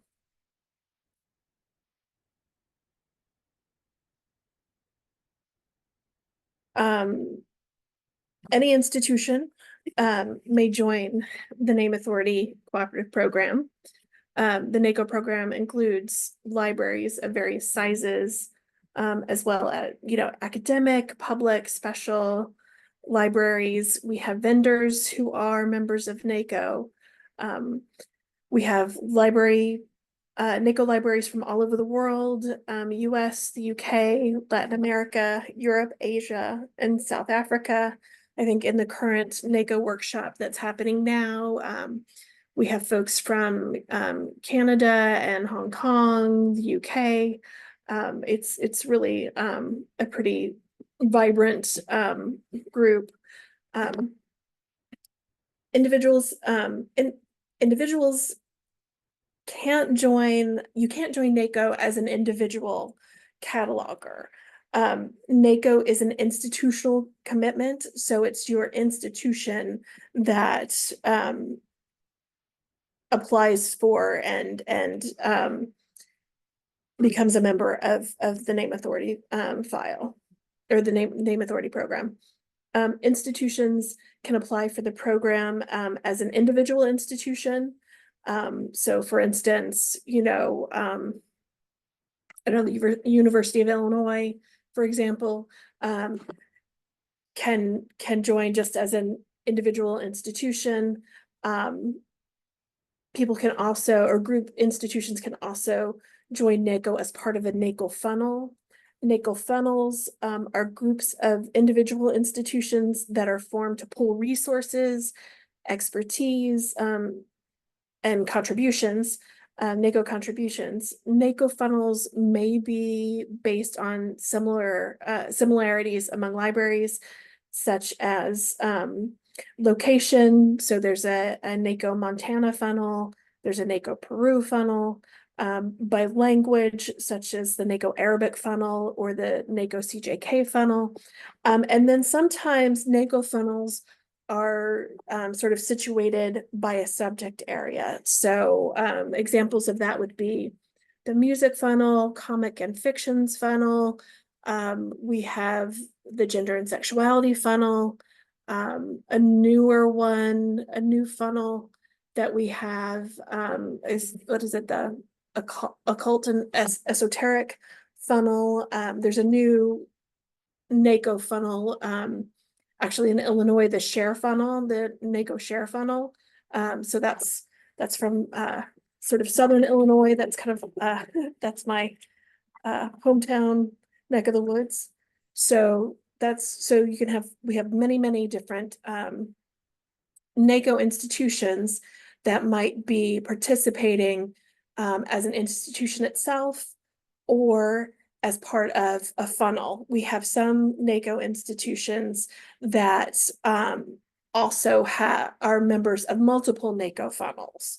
So, the music funnel, the comics and fiction funnels, there are also funnels in place that are related to like a consortium, like your group or the Washington Research Library Consortium. So there's different ways to work with NACO and pool your resources and contributions if you'd like to do that. So how to apply for NACO? You can fill out an application. You'll have the link to the application from here. In the application, we ask you some basic details about your institution, things like what's your MARC code, your OCLC symbol, or if you're using Sky River, what those symbols are. We need to know the information of a primary contact, so someone ideally like in your cataloging departments who can serve as the primary contact for your NACO institution. We do ask you in the application how many NACO records your institution might contribute per year, not have to contribute per year, but how much you might contribute per year, and what types of languages you might be contributing or types of records. Sometimes folks include a little bit of background about the type of resources they will be using as inspiration for their NACO records. So if you have a specific collection that was donated, or there's a big collection on genealogy at your library, like those sorts of things, people, so we've got this vibrant genealogy program at our library. And so this will be part of what we're contributing. Once I have a batch of NACO applications, what I do is then I send those applications to the PCC steering committee, and that's the group that vets who is allowed or who is approved for name authority records or to join NACO, excuse me. But I think Melanie and I were talking about the other day, we don't really know of anyone who's ever been declined when it comes to NACO applications, because if you're signing up for NACO to be a NACO contributor, you pretty much have your ducks in the row, and you know that you want to contribute to the name authority file. So once I get the approvals from the PCC steering committee, at that point, I activate your PCC directory file. You'll get an automatic email to your directory profile, and basically that is the place where we have your institutional or your funnel information, but that's also the place where you will submit your cataloging statistics, your NACO statistics in the spring. I will also be sending you a confirmation email to provide you some some background on the program, and then also let you know a little bit about what kind of training is available. So catalogers can receive NACO training from a variety of venues. The NACO training page states that PCC affords participants a full course of specialized NACO training and review leading to institutional independence and name authority work. During the training, guidelines are discussed and expanded upon with an emphasis on building a consistent and predictable file in a collaborative environment. You can see by all of the examples and all the things that Melanie has talked about today, that consistency is key. We have very highly standardized authority records and really a very predictable file. So you can expect authorized access point, where it's going to be, where you're going to put the justifications for the information you've added into the name authority record. So the 670s, right? Or the 675s if you couldn't find it, couldn't find information. Generally, PTCP, so the division that Melanie and I work in at the Library of Congress, offers online NACO workshops twice a year, generally in September, and then, well, in February and September. Unfortunately, in 2025, we're only offering the workshop once in September. This is due to workload issues at LC. We are, I think I've mentioned earlier that we are migrating to a new library catalog system, Folio and LCAP. So pretty much everyone in PTCP will be working on training everyone else at the Library of Congress, and catalogers and forward-facing folks on how to use our new systems. So we're going to be kind of bogged down with that.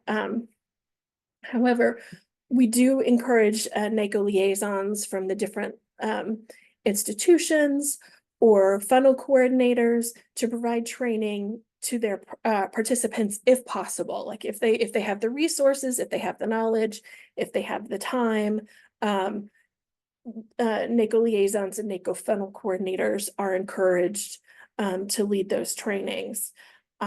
If you are interested in eventually signing up for NACO training through PTCP, you can send an email to me about it and I can add you on a list. So the next time a new workshop is opening up, I can, I'll just come back to that file and I will add you to the upcoming workshop. But again, it's going to be about a year before the next NACO workshop. Let's see. Sometimes institutions are able to provide NACO training locally, so like a NACO liaison or something, or more rarely, experienced PCC NACO contributors are invited to provide training for other institutions. So that's not us from LC, but experienced NACO catalogers from other parts of the PCC. In this case, the agreement and the arrangements for funds and whatnot are strictly, sorry about that pop up there, are strictly between the PCC trainer and the institution who has requested training. But LC has no part in those arrangements. The only thing we can do is you can write to us and say, hey, we'd like to see if we can get a PCC trainer to come and teach us NACO. Do you have any ideas? Well, I can send out a feeler to the people who tend to do that kind of work.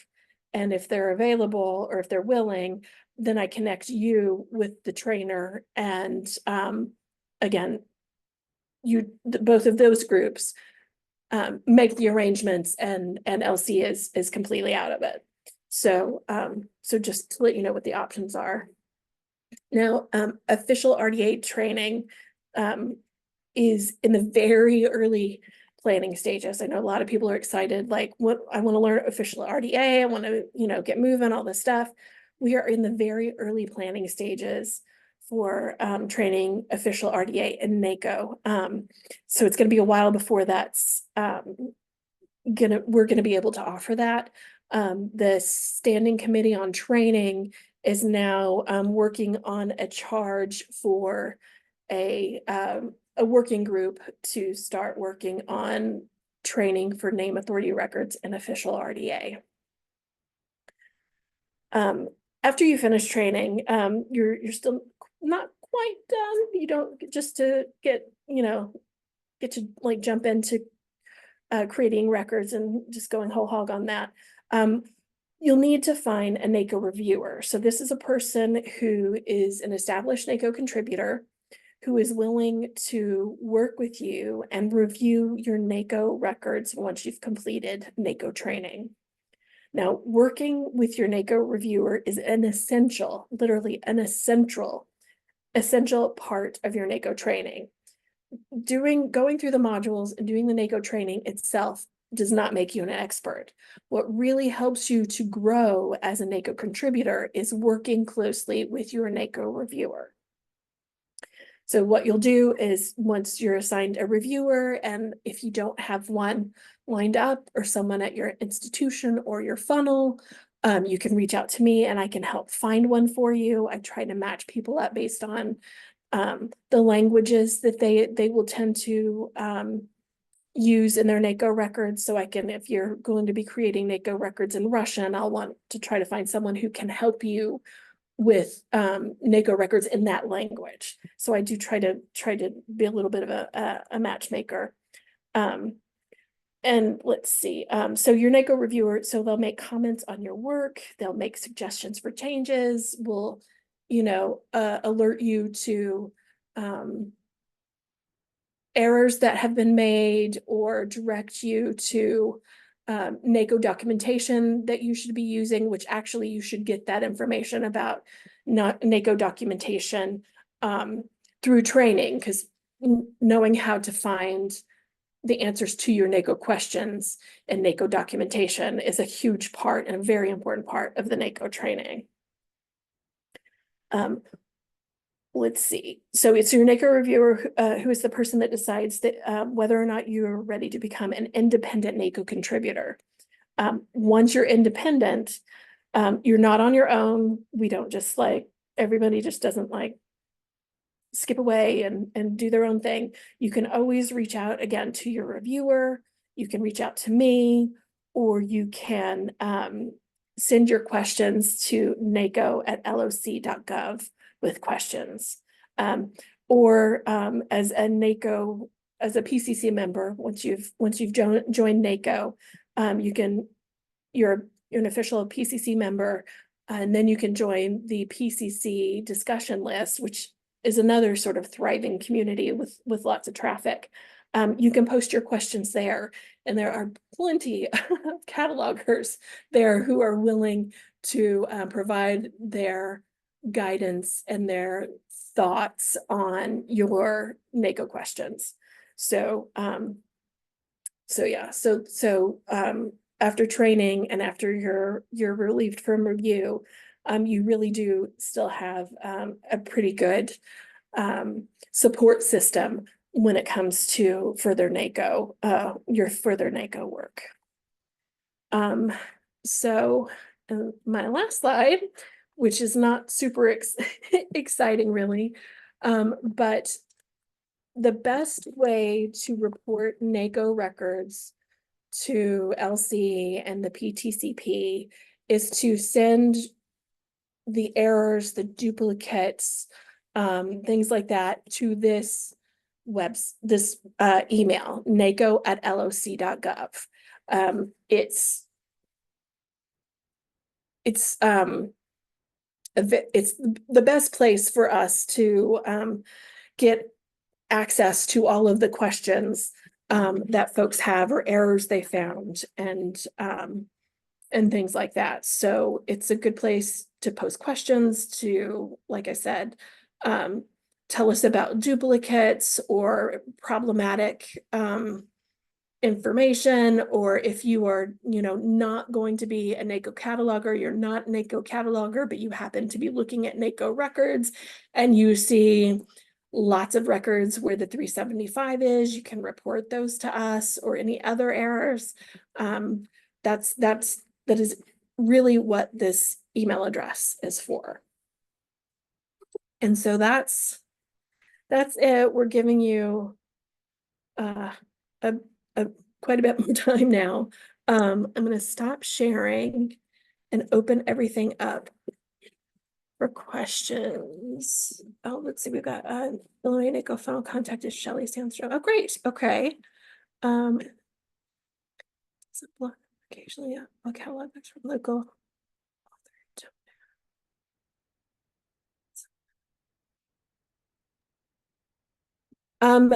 So Diana, I think that yes, that can happen. I think some people do tend to ask other institutions who are NACO contributors to submit new records for them or changes for them. But that is something that, you know, you have to ask them to help you with. And it's not the norm, but I know that it does happen sometimes.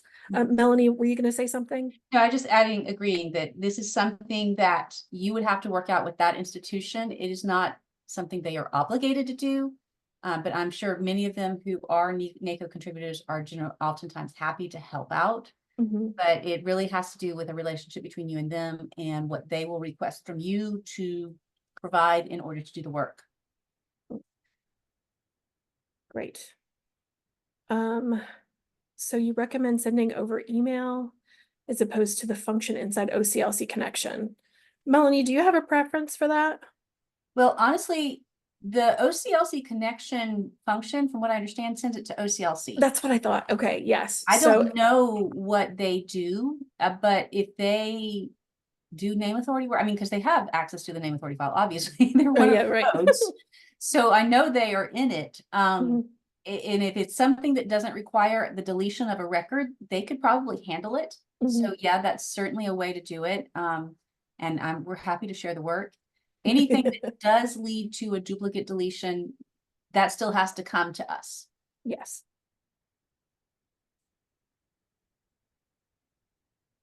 Any other question, please feel free. I actually have a question. Yes. Tricia and Melanie, Tricia, as part of your presentation, you mentioned about, I believe, if I understand correctly, that NACO contributor will submit statistics in the spring. I have never done that. Is that something that is expected from the contributor to do? Or there's a way for Library of Congress to pull the data from OCLC connection?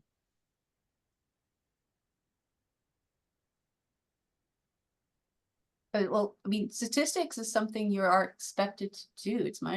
I believe so. Yes. I know to find, let me see if I can find the information on statistics. Let's see. And there aren't, I believe you could do it through the PCC directory. Yes, that's what I thought. Yes, I'm just trying to flip a link. Because we do, here we go.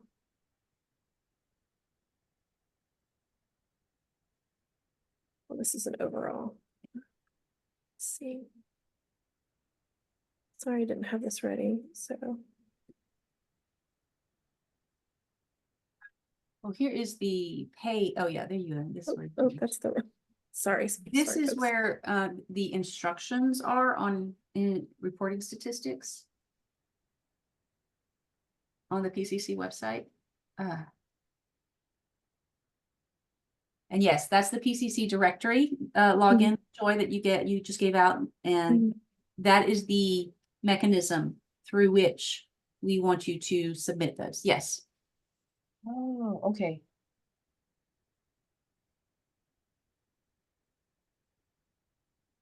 And just to let you know, if you're doing series authority work, the statistics do not break out the series. It just lumps everything together, even though PCC wants you to tell you what the series is, unless you keep track of it locally, you have no way of knowing or differentiating people, corporations from series. Excuse me. Yes, unfortunately. They are all name authority records. Mhm.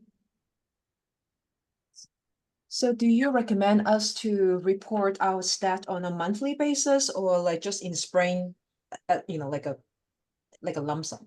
You can, I don't really think that we have a strong recommendation. I think people do it different ways. Some people do it quarterly, some people might do it yearly.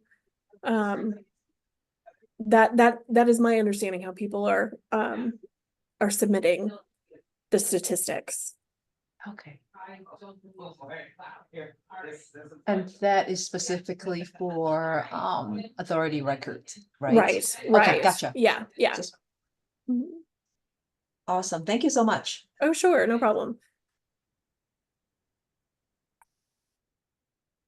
Yeah, I mean, the other programs also report their statistics, BIPCO and CONSER, but obviously they're reporting something different. Right.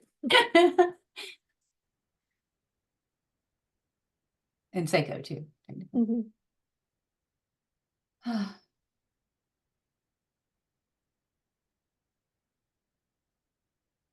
Everybody doing okay? Everybody awake? It is the end of Yeah, Friday. it is, and we did a lot of talking at you. I know absorbing mark data that intensely is kind of hard.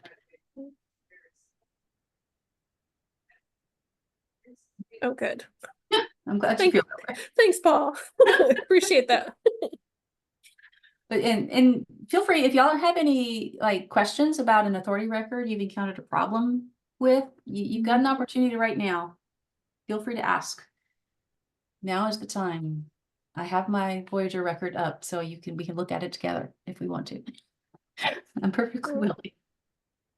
I'm also just gonna drop my email address in the chat in case you have questions that come to you later.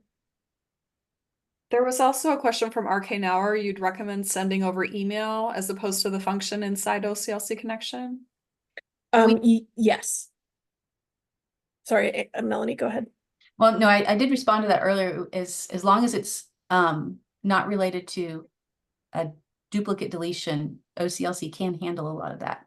But more complex questions probably should come to us. Definitely the duplicate deletion has to come to us. Anything else, you probably could use the OCLC connection function. They do have training. They're members of NACO. And Linda, will the chat be shared with the participants today? Very good question. I know that there is a way to save chat. I see that option. So Joy, should I just go ahead and do the save chat, or do you want to do it because you're the technology person?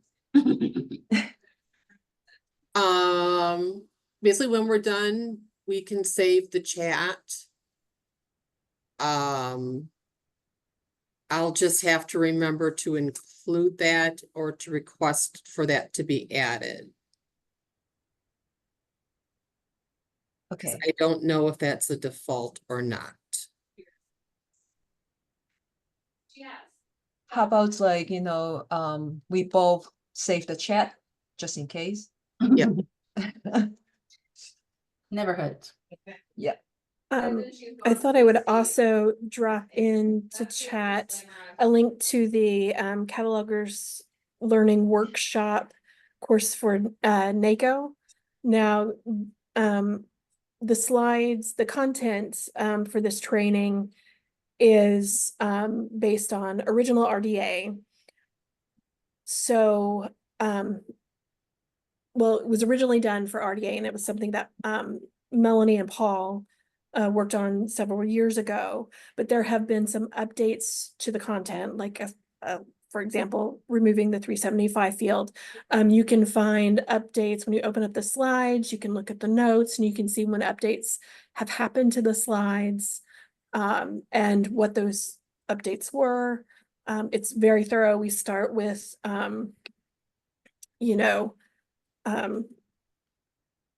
talking about documentation and moving on to things like personal names, families, and corporate bodies, Mhm. all the way through. It's just, there is a, I mean, when you look at it, it looks, you know, like a lot, and it is a lot, but it's all very relevant and important to name authority work and to promoting this consistent name authority file.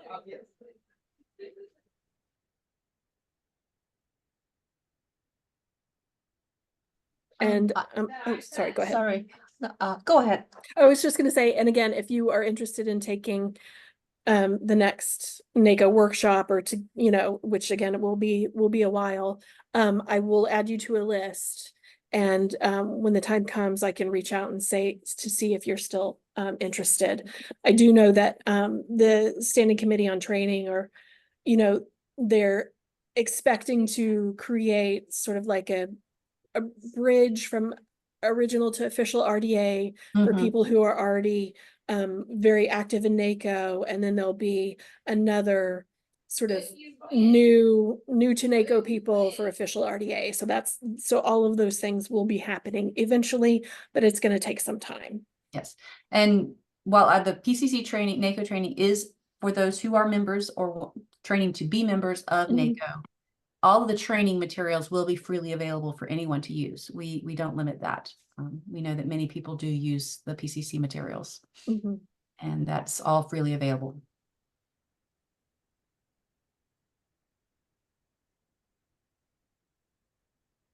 And I'm sorry, Linda, did you have another question? Yes, so for NACO contributor, I remember some time ago that, you know, there is a quota that we have to meet per year. Is it still true? I think I mean, I don't think the document is final, but they're working on changing the language from required contribution to expected contribution. Yeah. We're trying to make it a little bit more flexible, Mhm. and not to seem so much of as a heavy lift. Obviously, we'd want you to create as many as you can, but again, it's just an expected number, not a required number. Okay, thank you. Mhm.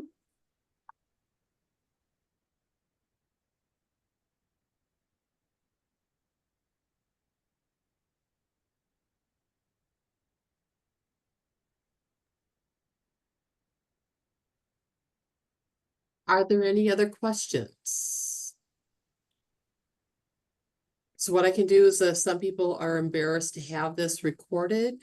I can stop the recording and we can stay on for a few more minutes, and then we Mhm. can end early. Okay. Sounds fine.